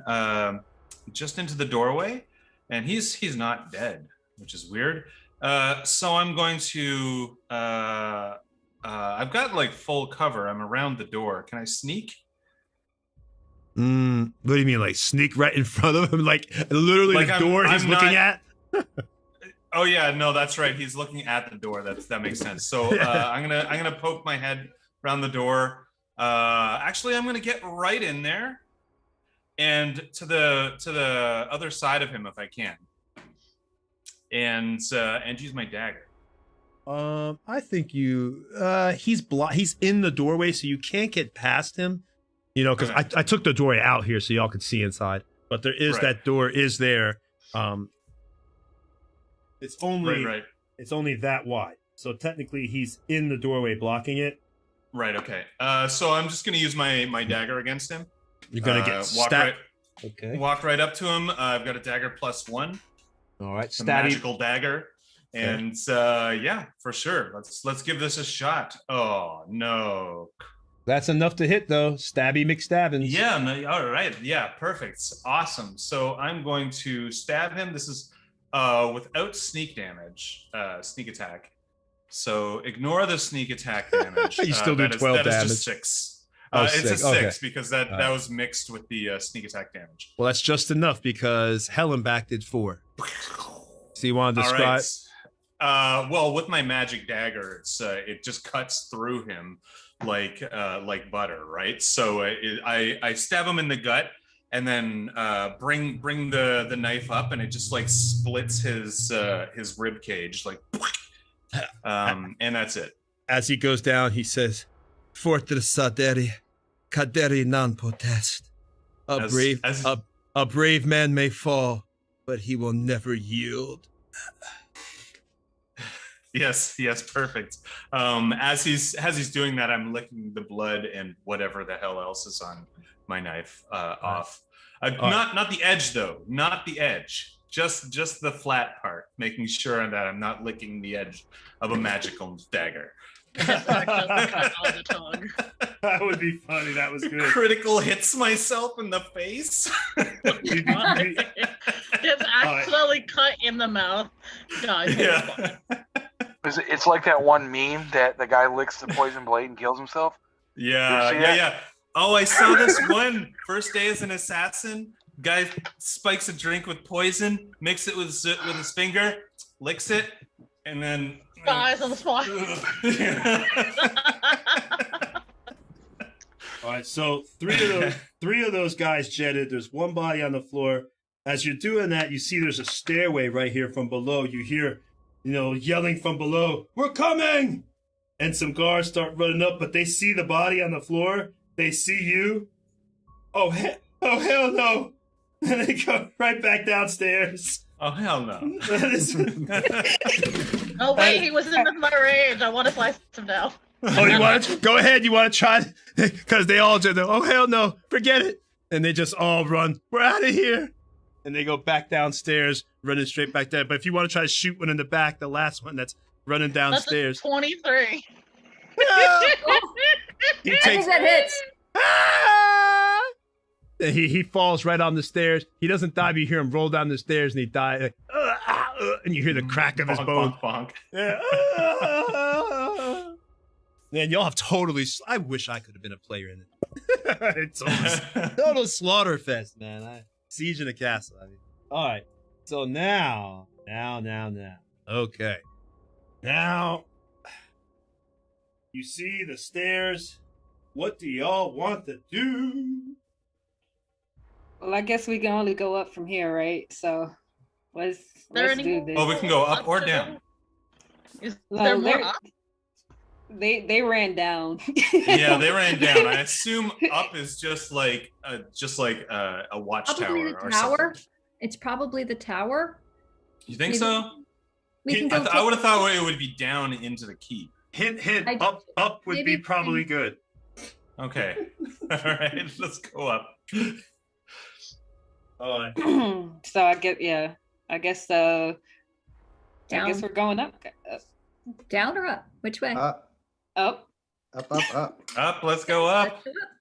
All right. Technically, I have another level of the tower, but so JC doesn't have to come and mess with the camera. I'm just going to use the same level. Right. Yeah. Because he'd have to come. Just kind of switch out the stuff. All right. We'll say you're coming up the stairs, and that you hear this. I know you're there. I suggest you turn around. Now look, I know we've had... Oh, wait, I gotta do his voice. I know we've had our disagreements in the past, and I know there's been a few problems. Perhaps I used some hasty words. But I'm sure we could come to some kind of agreement, and you could work for me again. You did slaughter all my men, so there will have to be some recompense, but I feel as if good dogs like yourselves, once in a while, might get off the leash. You just need a good spanking to bring you back into line. Now, what is your choice? If you come up here, death will await you. I promise you. I have a nice friend up here with me that would love to meet you and give you a very warm embrace. I yell from the bottom. How much is he paying us to keep him alive? Not enough. Nah. He needs to triple what he's paying if he wants to actually have us keep him alive. How much are you willing to pay to stay alive? You must be fools. I'm not paying you anything. I'm letting you live. You may have gotten through my men easily, but they were local yoko nothings. Farm boys, little pissants that I could care less about. But I'm an experienced fighter. If you come up here, I will kill you. And my friend, have a nice barbecue lunch. So Helen will look at Cutter again and go, Cutter or butter? Cutter! And I run up the stairs. And I run right behind him. And Helen is going to go right after Tempest. Tempest is going to follow Cutter, and Helen will follow Tempest. He called us dogs. I don't like being threatened. All right. So I'm going to take this stuff out of the room. This is going to be a close quarters battle. All right. Y'all are in the room with him. As you run up the stairs, Cutter's the first one up the stairs. We'll say he gets right here. Who's behind Cutter? Tempest. Tempest is behind Cutter. Okay. Who's behind Tempest? I would be Lucius. Lucius. Helen was. I'm sorry. Well, Helen's behind Yeah, okay. she said she ran up right after me. Okay, then who's behind Helen? Lucius. Lucius. All right, so Lucius. He's never far behind Helen. I'll just take the back. That's fine. I'll be in front of you. I'll go right behind the wizard. This is going to be a tight battle because you're in the tower. But man, you can always retreat out. All right, where's you said you're going to be in the back. Okay, I got you V in the back. I know already that Jimmy always hides in the back because he likes to try to live. Yeah, I'm right in front of V. If we can be parallel too, like we can be beside each other. And then that's cool. Yuri with your beautiful mini. Where are you? Yes. I'm right behind the wizard. But it's gonna be hard to get you behind. You're kind of stuck in here. All right. Can we get that wall off, like you had for the last one? Yeah. Looks like we're having like a party in a club, like in a warehouse or something. Yeah, and I think there's like some house music playing. Crowded in together and just rocking it out in there. Yeah, it's a wings. Well, rave. wait till you see the guest list in just a moment. I don't think you're gonna want to go. Yeah. So the guest list. You want it, you got it. Yeah. I want you to Just dance. All right, so I'll have it. Here we go. This is better. Now I can have y'all kind of like this. I'm nonchalantly in the background painting my nails. Okay. It's kind of like, Yeah, you're like, I'm yeah, let me enjoying look the at my fight 'cause I'm manicure. like, no, because I'm enjoying the fight. This is basically Yuri's way of saying I'm enjoying the fight, but I'm not going to give you my full attention.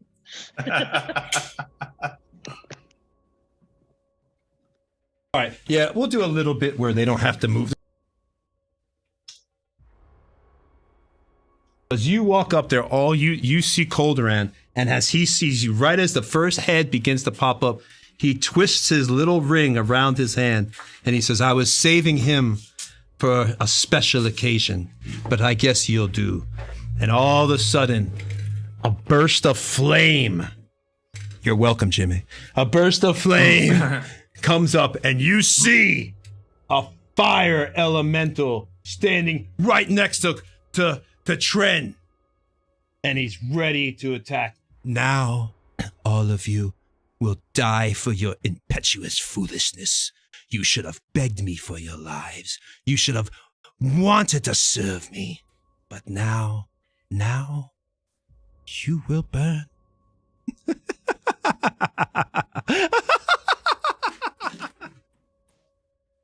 And now, it's time. Let's see whose turn it is. Keep the thing. Lucius, you go right now. I laugh and I go, and then I suddenly, I was like, see if you've seen one of this before, and you see me start to move my hands, and fire starts to come up from my hands as I start to cast Scorching Ray. However, I move my hands and suddenly make a little twist with my fingers, and the fire turns to ice. Woo! And then I shoot four, almost like four, like balls of ice as they're forming from liquid, turn into ice as it goes towards the elemental, and they will each do 2d6 of ice damage.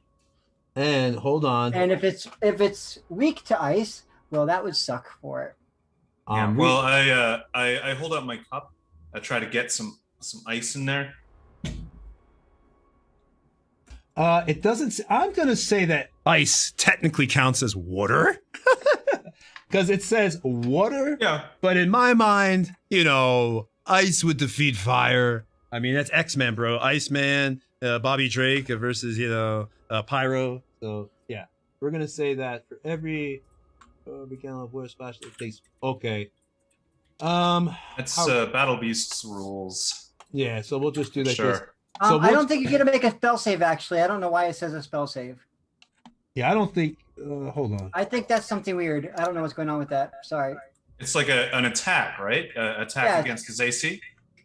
It's just basically, and I'm a special type of wizard, a lore wizard, I believe it's called, that I can change any element from my spells to be another element. Okay. Nice. I'm going to give him my ruling for this. Since you're converting it to ice, and technically it says water, and it doesn't really have, it says like you get for every 1 gallon of water thrown on it, you get cold, like an extra cold damage. That was kind of the idea, yeah.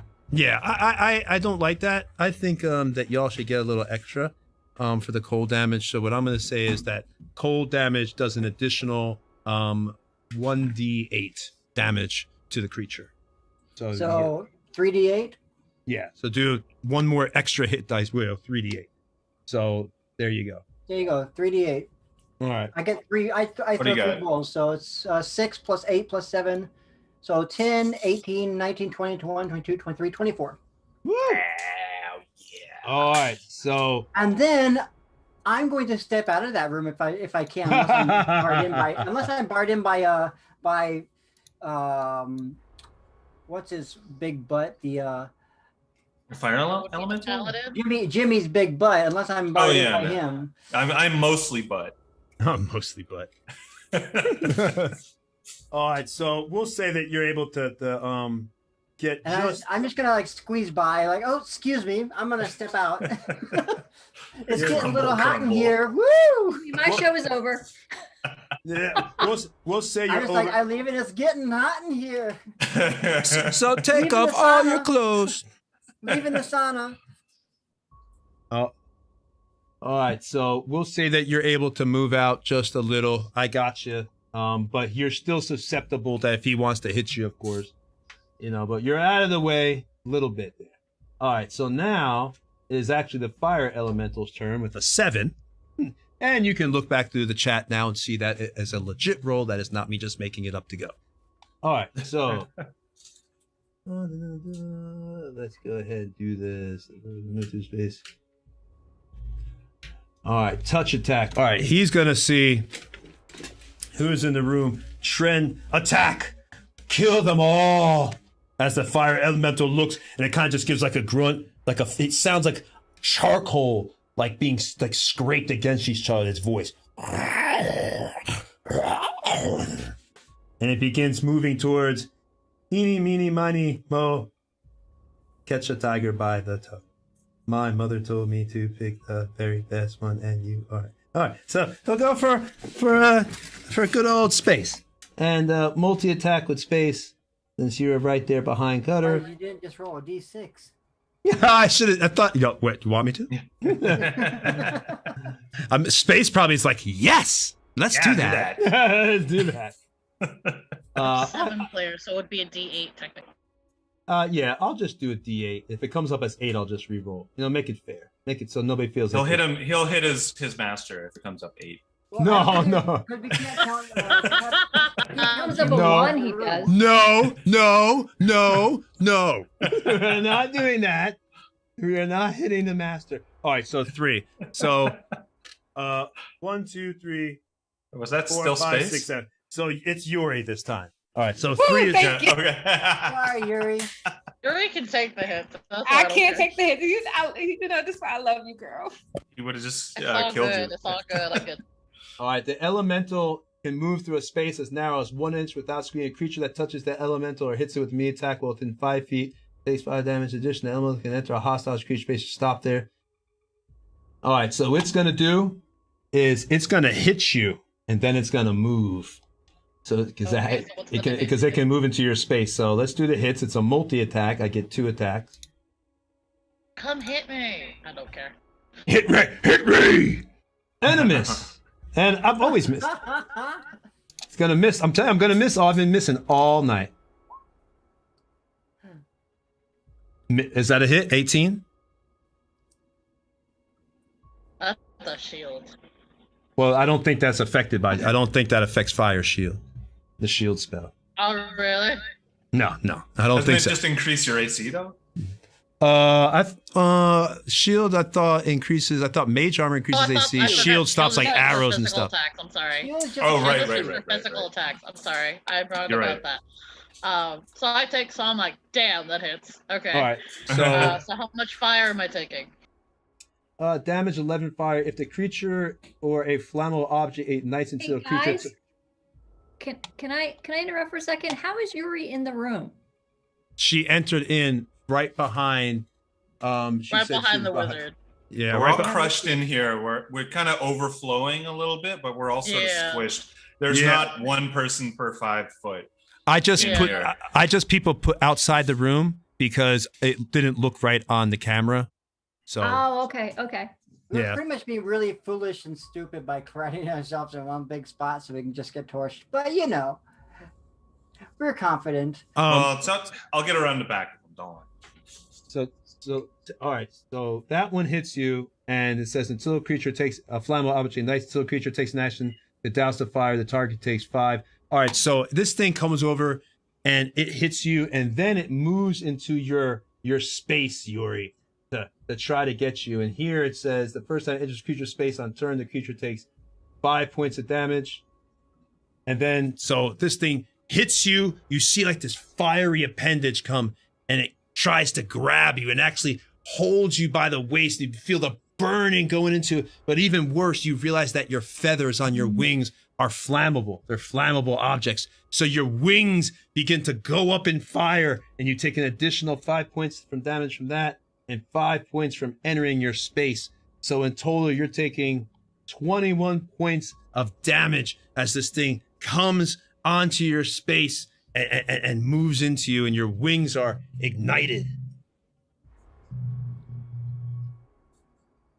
Thanks, Don't worry, Jimmy. we'll get you metal wings like Archangel. It'll be fine. So I'm like using it as a sun. I'm like, ooh, sauna. I am not sweating about this monster. I'm still up. So you're burning, and you're inside this thing. It's flames as it's sitting on. Your wings are going up in flame. You look like the Phoenix from the X. All right, so now it is V's turn. V, come in here and kick some ass. Do some shit. All right, here we go. This is what I'm going to do. I'm going to use my Channel Divinity for Path of the Grave, and I'm going to use it on the fire elemental. So now he's vulnerable until the next person hits him. Okay. And vulnerable, but basically, that just gives advantage, I guess. I think vulnerability is double damage. I believe. It is double damage. Oh, okay. So next person that hits him gets, a nasty attack. All right, so that's your move, Andy, or your thing? I have a bonus action too. Go for it, man. I'm going to use my bonus action to cast Healing Word on Yuri. Ah, okay. Oh, thank you.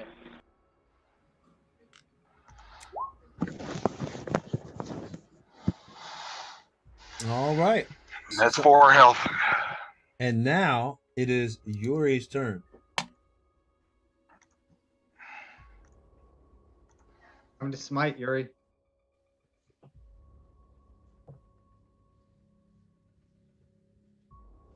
Are you muted, Yuri? Yeah, she is. Yeah, And I'm sorry. I have to Yuri, switch back and forth. do me a favor. Go ahead and just roll acrobatics and get above a 10 for me. Then you could, because we're going to say that's how you try to put the fire out. Because there's no water in here. You're going to try to flutter your wing. Try to put the fire out really quick. Okay, well, that 5 points then applies from before. It's because actually you take the 5 points on your turn when it's standing inside the fire. So you're fine. You're right where you're supposed to be for damage. All right. I tried to smite and it went whoosh. Oh, you didn't. A 14's not gonna hit. Well, let's find out. Well, you never know. Oh, you're wrong. It does hit. Yeah. Oh. Nice. Fire, Ellie. So you take a total of 22. 10 slashing, 12 radiant. 22. And it's vulnerable? Oh, double. Oh, that's 44? Double that. That's right, girl. 44. Fuck 'em up. Holy I'm crap. glad I saved my smite for this. Oh, all right.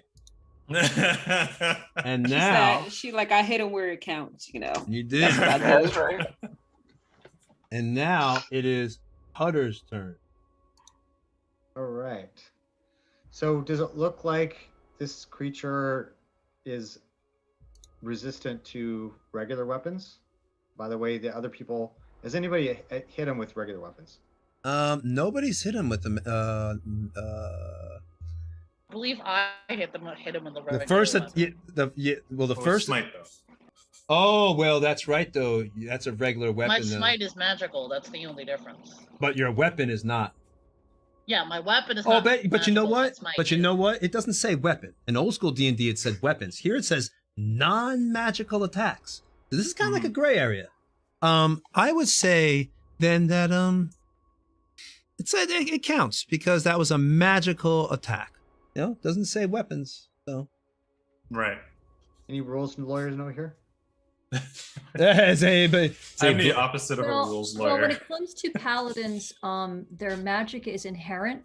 So I do know that the rule is that if you're in a non-magic field, paladins still can do divine because it is inherent. It is not magical that somebody would cast a spell.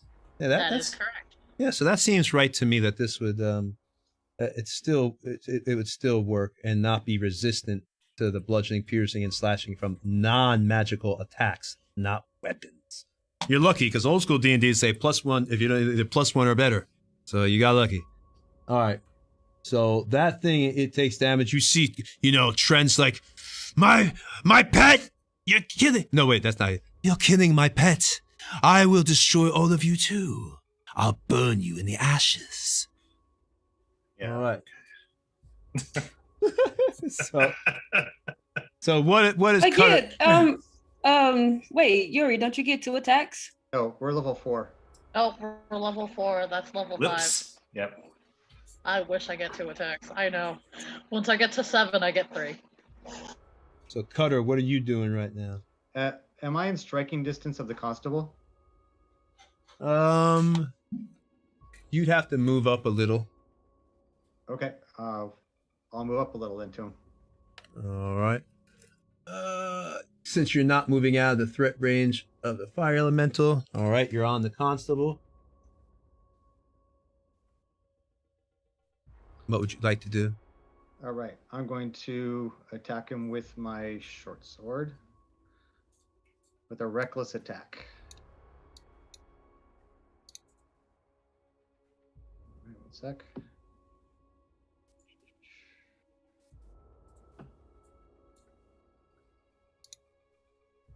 Cowabunga, dude. Yeah, I like that. That's that thing he posted. When in doubt, when the plan goes bad, it's cowabunga time. Or something like that. Yeah, that's it. Yep. That's so true. It's like, oh, we don't know the cowabunga. Actually, how far away am I from the elemental? You are pretty much about same distance, about 5 feet from the elemental. Okay, so instead, oh, shit. Yeah. Instead, I'm going to move away and I'm going to throw a dagger at the fire elemental. But I'm going to move like a good 10 feet away as far as I can. All right, that's gonna get attack of opportunity on you. So you didn't move to Tren, you just moved to the fire. Gotcha. I don't understand the layout exactly. Okay, thank you. So in that case, since I am in melee range with the creature, instead I'm going to go ahead and attack with Olar, and I will use Reckless Deck with him. Okay. Go for it. So here we go. It's the first one. What did we get? The first roll I got was 22. Oh, that definitely is. So I do a total of 6 points. All right, 6 points of damage on the fire, Ellie. All right, and he doesn't still have that vulnerability. That was just for 1 attack, right? Yeah, pretty sure. I can't imagine it was more than 1 attack.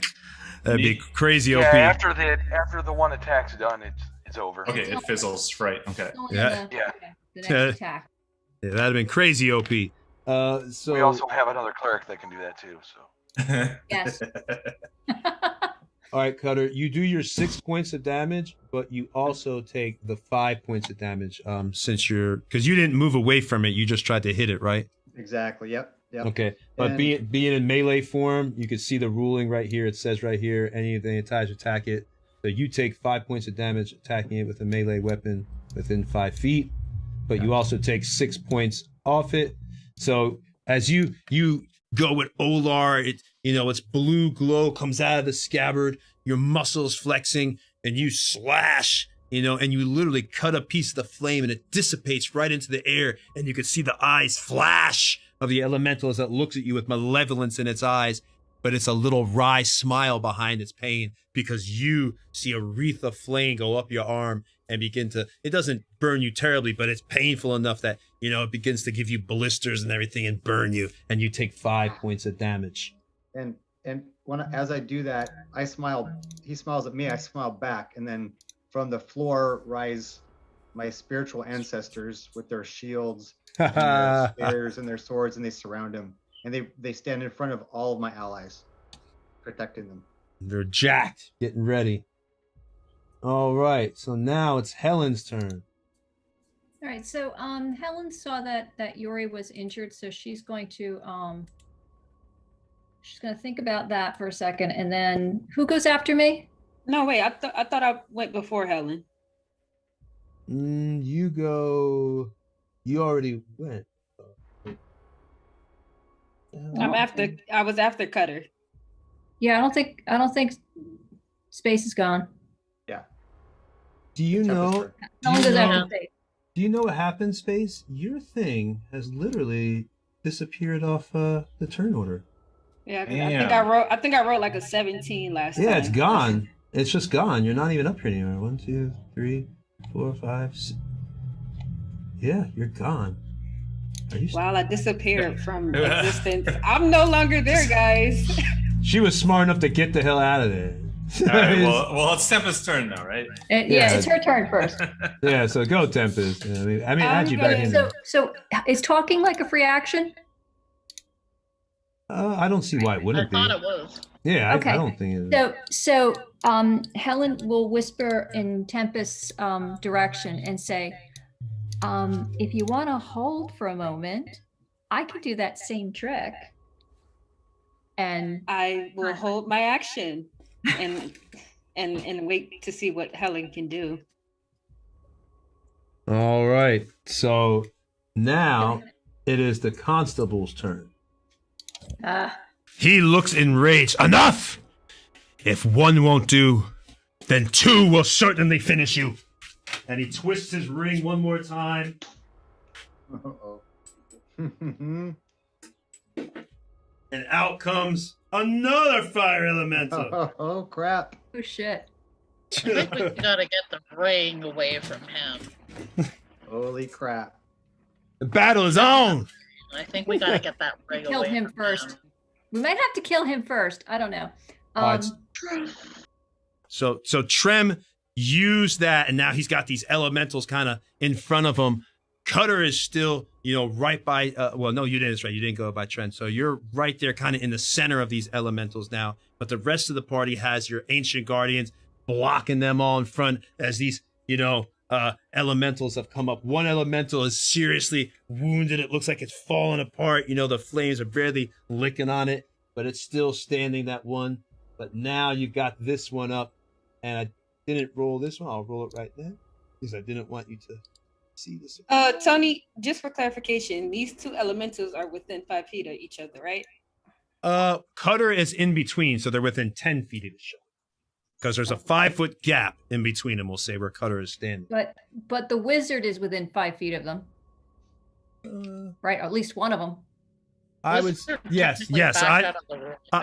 Well, because he kind of backed out a little bit behind, but it really didn't back out the room. He kind of went down the stairs a little bit. So I'd say the wizard probably within about 10 to 15 feet, because he got behind everybody. Lucius ran for the hills.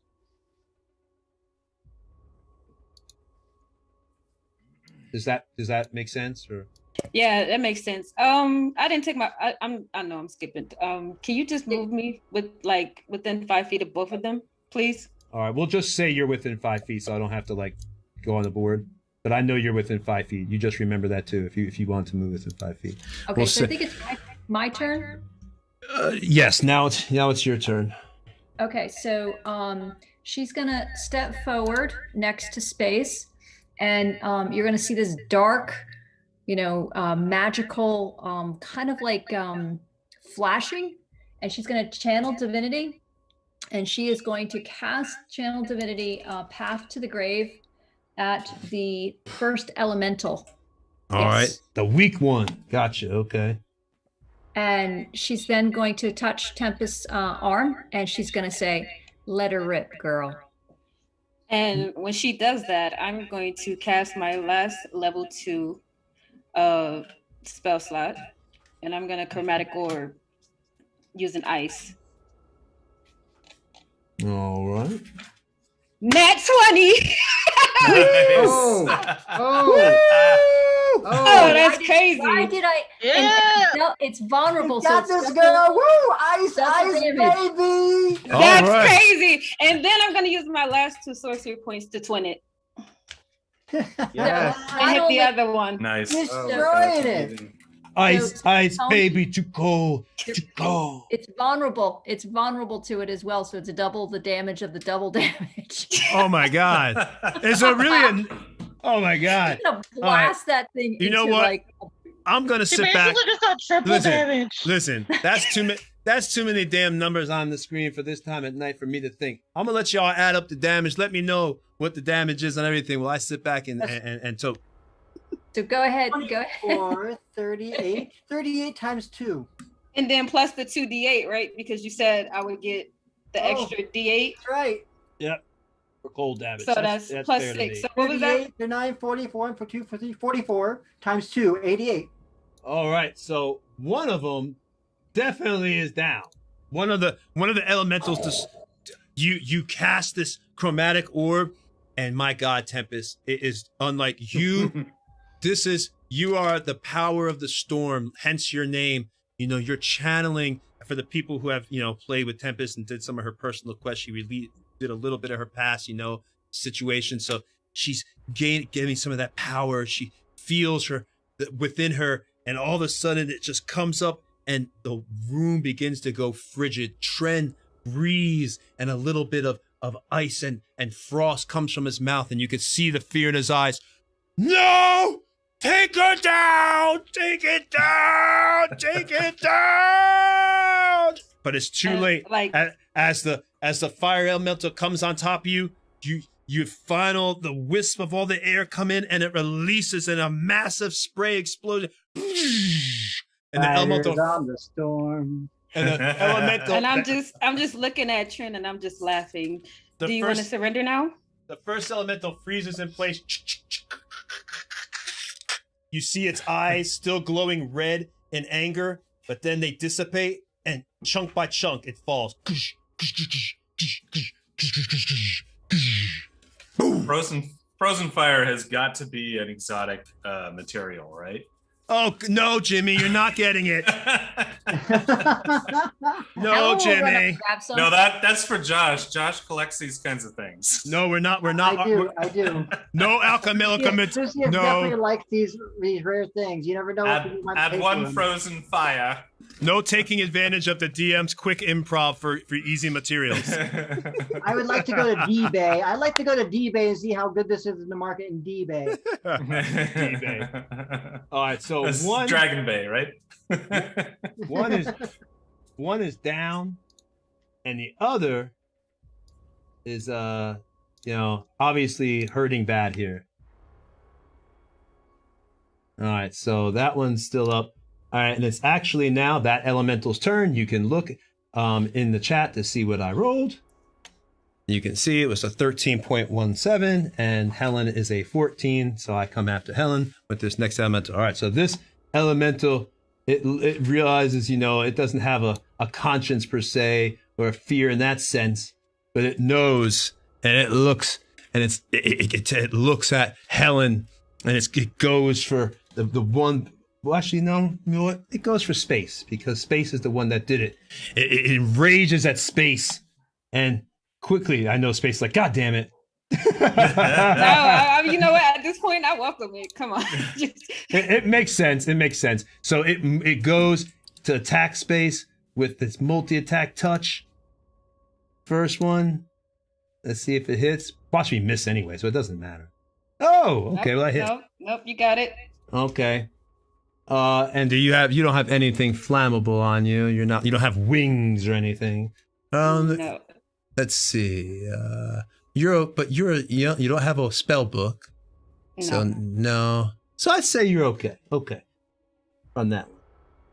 And then You heard him, you're okay. Let's move on. All right, the next attack. That's a 15. Does that hit? Do we still have mage armor on from before? Because I remember you were saying we do. We do? So no, that doesn't. Like, no, yes. We have mage armor on still. Yes. Yeah, no, that doesn't hit. How long does the mage armor last? 8 hours. 8 hours. 8 hours, yeah. We put it on. We put it on just before. Right before they attack, they put it on. So Yeah. gotta be fair. Gotta give it to them. All right, they fought two. Yeah, man. If y'all survive 2 fire elementals, man, more power to you. All right, so now you take your 6 damage and it moves into your spot. So now you're engulfed, and you take an additional 5 hit points of damage. So just a total of 11 hit points. All right, and now, and I realized that magical ring I used for Tren, that gave him, so that was his turn before. But now we go on to Yep. All right, now it is Trem's turn. He's going to attack. The only person he really can attack is Cutter in front of him. All right. So Come let's at see. me. Come at me. Okay. All right. So let's pray here. Longsword. Oh, I did reckless attacks. He's gonna hit me. So does that mean he gets advantage? Sure does. Yeah. Oh, okay. Well then, hold on. At 17, I'm pretty sure misses. Oh, just missed. All 18 right. armor class. And he's level 7, so he gets another extra attack. Ooh. You also got goody +2 sword. Ooh, Does that hit? I have an 18 armor class. What'd you get? 18. Yep. So that 18. hits. All right. So that hits. All right. That's 10. He looks at you now, and now take this as well. And he does his action surge, so you can see that. And he does one more attack. Oh, the wrong thing there. Oops, there we go.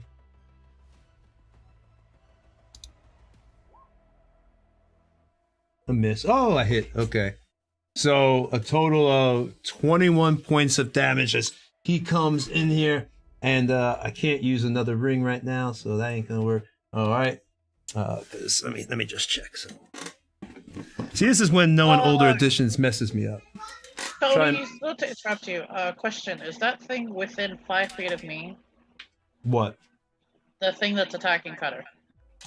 Well, no, because he's in front of Cutter, and you all have the ancestors in front of you as well as the fire elementals. So Cutter's in between. Okay. Cutter's in between the fire elementals. Okay. All right. All right. How many fire elementals are in there right now? Because I see 2. There's one. Oops. Let me take that one down. Thank you. Sorry, I forgot to take it down. All right. Somebody tell me real quick. I always forget. The ring. If I want to use a ring in 5th edition, that's a bonus action. I can never remember ring. Just using a ring. It's like Man, just stay away from the TV. That's all I can tell you, man. Stay away from the TV. That right I there. would assume that's your main action, no? Yeah. I think it. That's what I thought. As a bonus. Yeah, to invoke a magic item, I think that takes your action. Okay, so then good. We're fine then. So I'm not going to use that right now. All right, so Cutter, you just take your 21 points of damage. As this thing comes down, you see Tren. You try to hold up your shield, but you realize how experienced, you've seen a lot of fighters in your time, Cutter. But Tren, even though he's, talks like he's a chump, he is not. Now you will feel the pain of a real fighter rather than your brutish force. Watch the technique. And he comes in and he takes the tip of his sword, flips up your shield in a way so that you can't even imagine it, and plunges it into your side. The sword. Luckily, you move just out of the way, but the sword still goes through a little bit and cuts the side of your flesh. You can see the blood begin to profusely. He smiles wryly at you. You go to get your sword to come down at him. He twists out of the way, comes back around, looks at the rest of the group, and as he does, takes his sword and slashes your back and tries to make a fool of you. This is what I do to your best fighter. Wait till I get to you. And he slices it down, and now he cuts into your lower back with a sideways diagonal cut that slices across your spine, exposing a little piece of your vertebrae. I have a question for people that know the rules. Magical sword, does that count as a magical attack or not for Yes. my... Yes. So I do not get any no resistance, right? No Yes. resistance? No reason. I do know that. Magical weapons are Depends magic. on if you have resistances to magic, then he would have to cut the magic in half, depending on if you have resistance. Yeah. So just because of my barbarianness. All right. So, ouch. All right. So now it is Jimmy Hedrick's turn with a 12. All right. I am kind of my position is abstracted. So you're down the stairs. You're down the stairs a little bit. You're down the stairs. You can kind of poke your head up and go. And Lucius is kind of behind you, even farther down the stairs. Right. So this guy's kind of standing on the stairs. Yeah, you're standing on the stairs. Over the stairs or whatever. And Yes. there's someone in front of him. There's at least one person within 5 feet. So I'm gonna flank him, hit him with my dagger +1. All right, so you're gonna move up higher into the room on the stairs and get by the fire elemental, or are you getting by Trent? I'm flanking so that I'm sort of behind him, sort of down the stairs, right? Because he's standing on the stairs. So if I'm down the stairs, Trent is not standing on the stairs. No, I'm not talking about him. I'm talking about the fire elemental. Oh, okay. I should have made that clear. Yeah, the fire elemental is more like in the room too. Again, this is one of the Dwarven Forge just isn't big enough to represent the size of this room. Right. Okay. So he's in the room. Yeah, and you're like down the stairs. So I guess I should put him over here would be better. There we go. And you're kind of like down these stairs with Lucius, and all that. Right. Okay. Everybody was there. You go. Is that all right? So yeah. That's fine. So if he's what I'm gonna do then. I'm not going to attack the fire elemental. I am going to attack Trent. I'm going to use my short bow and stay sort of out of range of him, which means I don't get advantage, but that's okay. I'll probably hit him anyways. Do you want to stay on the stairs and kind of just like peek above and then just shoot him? Yeah, for sure. That's what I'm doing. So 23, I'm guessing that hits. Oh yeah, that hits. And then because he's in melee, I get sneak attack damage, which is 13. All right. You want to describe your hit? Yeah, comes I peek up. The arrow comes flying out, and I duck back down and go down the stairs a little bit. The arrow goes towards Trent and hits him right in the leg, and it's kind of gone through a little bit. The arrowhead's sticking out the other side, but he's hurt. You took our crap. Yeah, and then I'll duck down the stairs a little bit, see if I can grab some cover. All right, so you're ducked there, and now it's Lucius's turn. Yes.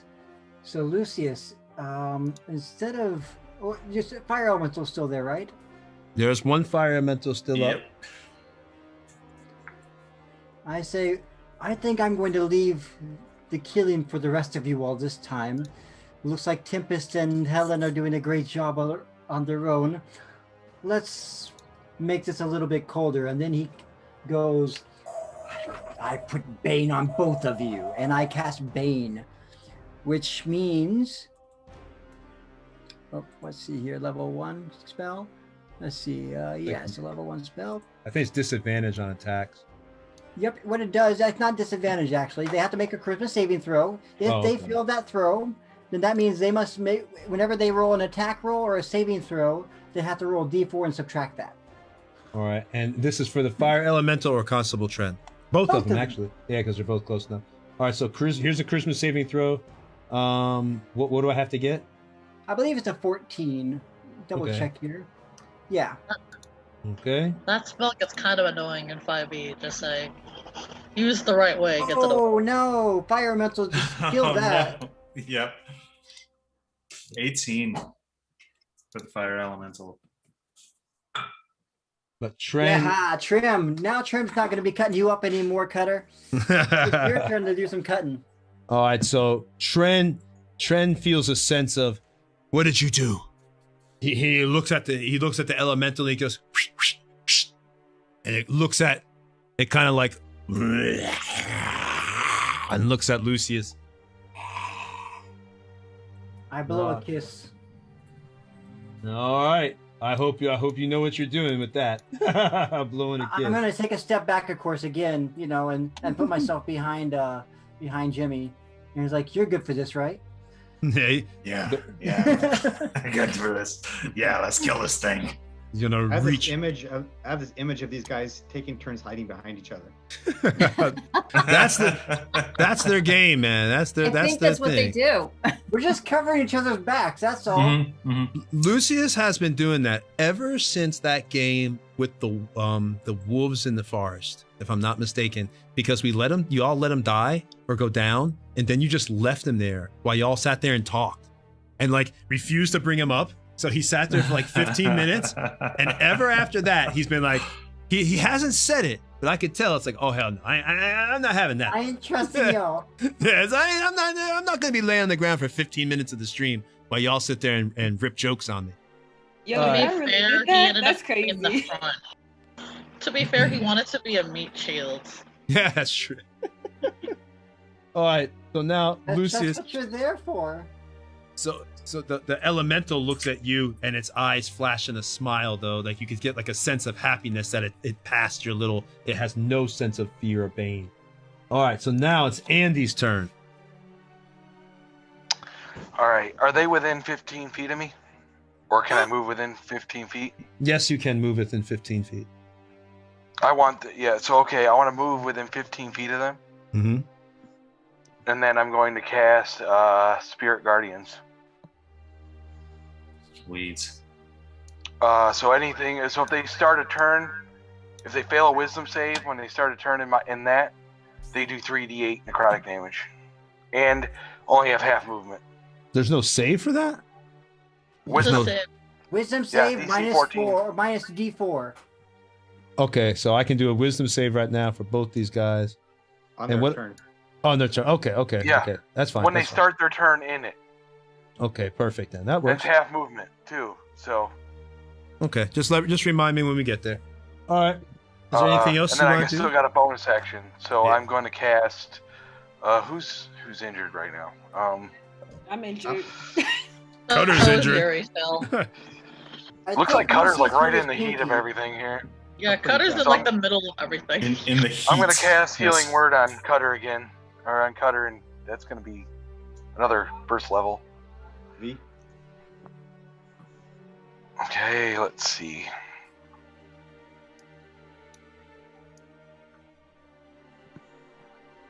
That's 1d4. You know, I forgot to do something when Cutter tried to attack me with Olar. Oh wait, yeah. Whoever attacked me with a weapon, I forgot to do one thing, but it's okay. Oh. I'll remember for next time. I guess that's a good thing. It is. Look what I forgot. Trent had this. Oh, he actually hasn't attacked Trent with a weapon yet.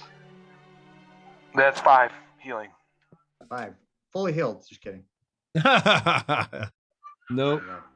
All right. So Andy, you have your healing light goes forward into Cutter, but unfortunately, you see a few wounds begin to stitch themselves up like Wolverine, but he's still, bleeding bad and and everything else. All right. So now it is, unless there's you can't do anything else. I can't do anything else. Yep. It is now Yuri's turn. Yay, I can hit things. Nice.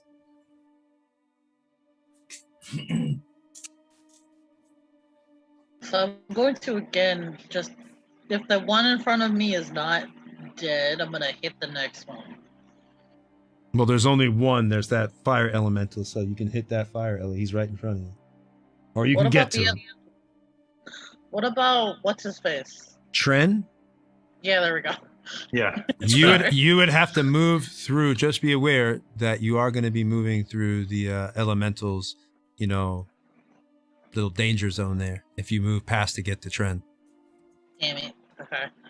I'm His just zone doing- of engagement. Zone of engagement. His melee zone, I know. Go for it. Damn it. Fine. Fine, I'm gonna do it anyway. Why not? All right.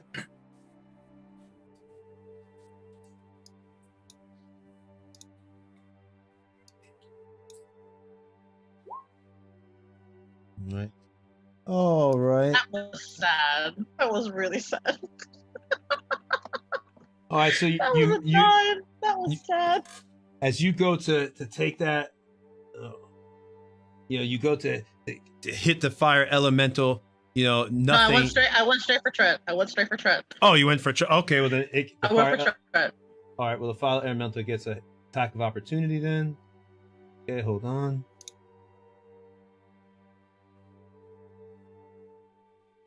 Oh my God, it's taking forever. There we go. Oh, now I'm rolling high. There we go. All right, I know that has to hit. 23. Yeah, that hits. Well, that's Just not that much barely. fire, so it's fine. Just barely. Oh yeah, just barely. Even with shield, it still passes. All right, So I'm not wasting it on that.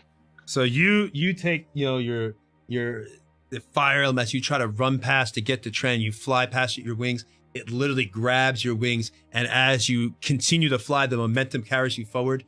It takes it and it like peels the wings from the bone of your wing. So all like your feathers begin to burn up and fall to the ground, and you take 7 hit points of damage. So now one of your wings almost has no wings, just little stubs of where the feathers would be. It's gonna have to grow back, and you have to rip it. Oh, it's terrible. It's bleeding and everything else as you try to get by, and a little bit of smoke is coming up from your wings. And now I'm not gonna move your mini because I don't feel like having things fall over. But we know that you're next to Trent. All right. My so, attack also went whoosh on Trent. all right, so you all are, yeah, you absolutely missed this. You go by Trent, you try to jump, but the pain from that attack just causes you to go large, and it doesn't matter because Trent has a cloak of displacement.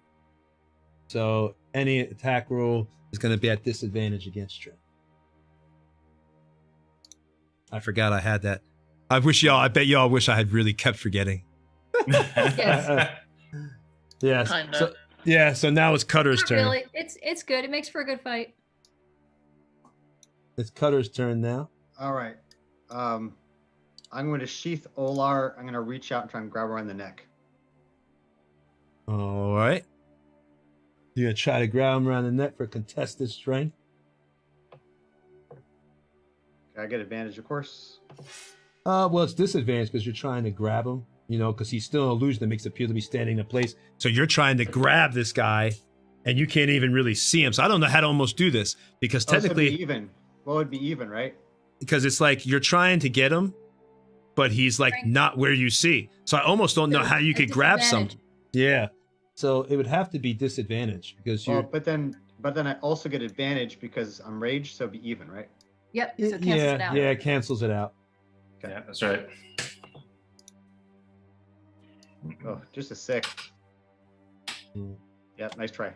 As you do that, you go to grab for him, and you grab nothing but air, and he just punches you in the face. Fool elf.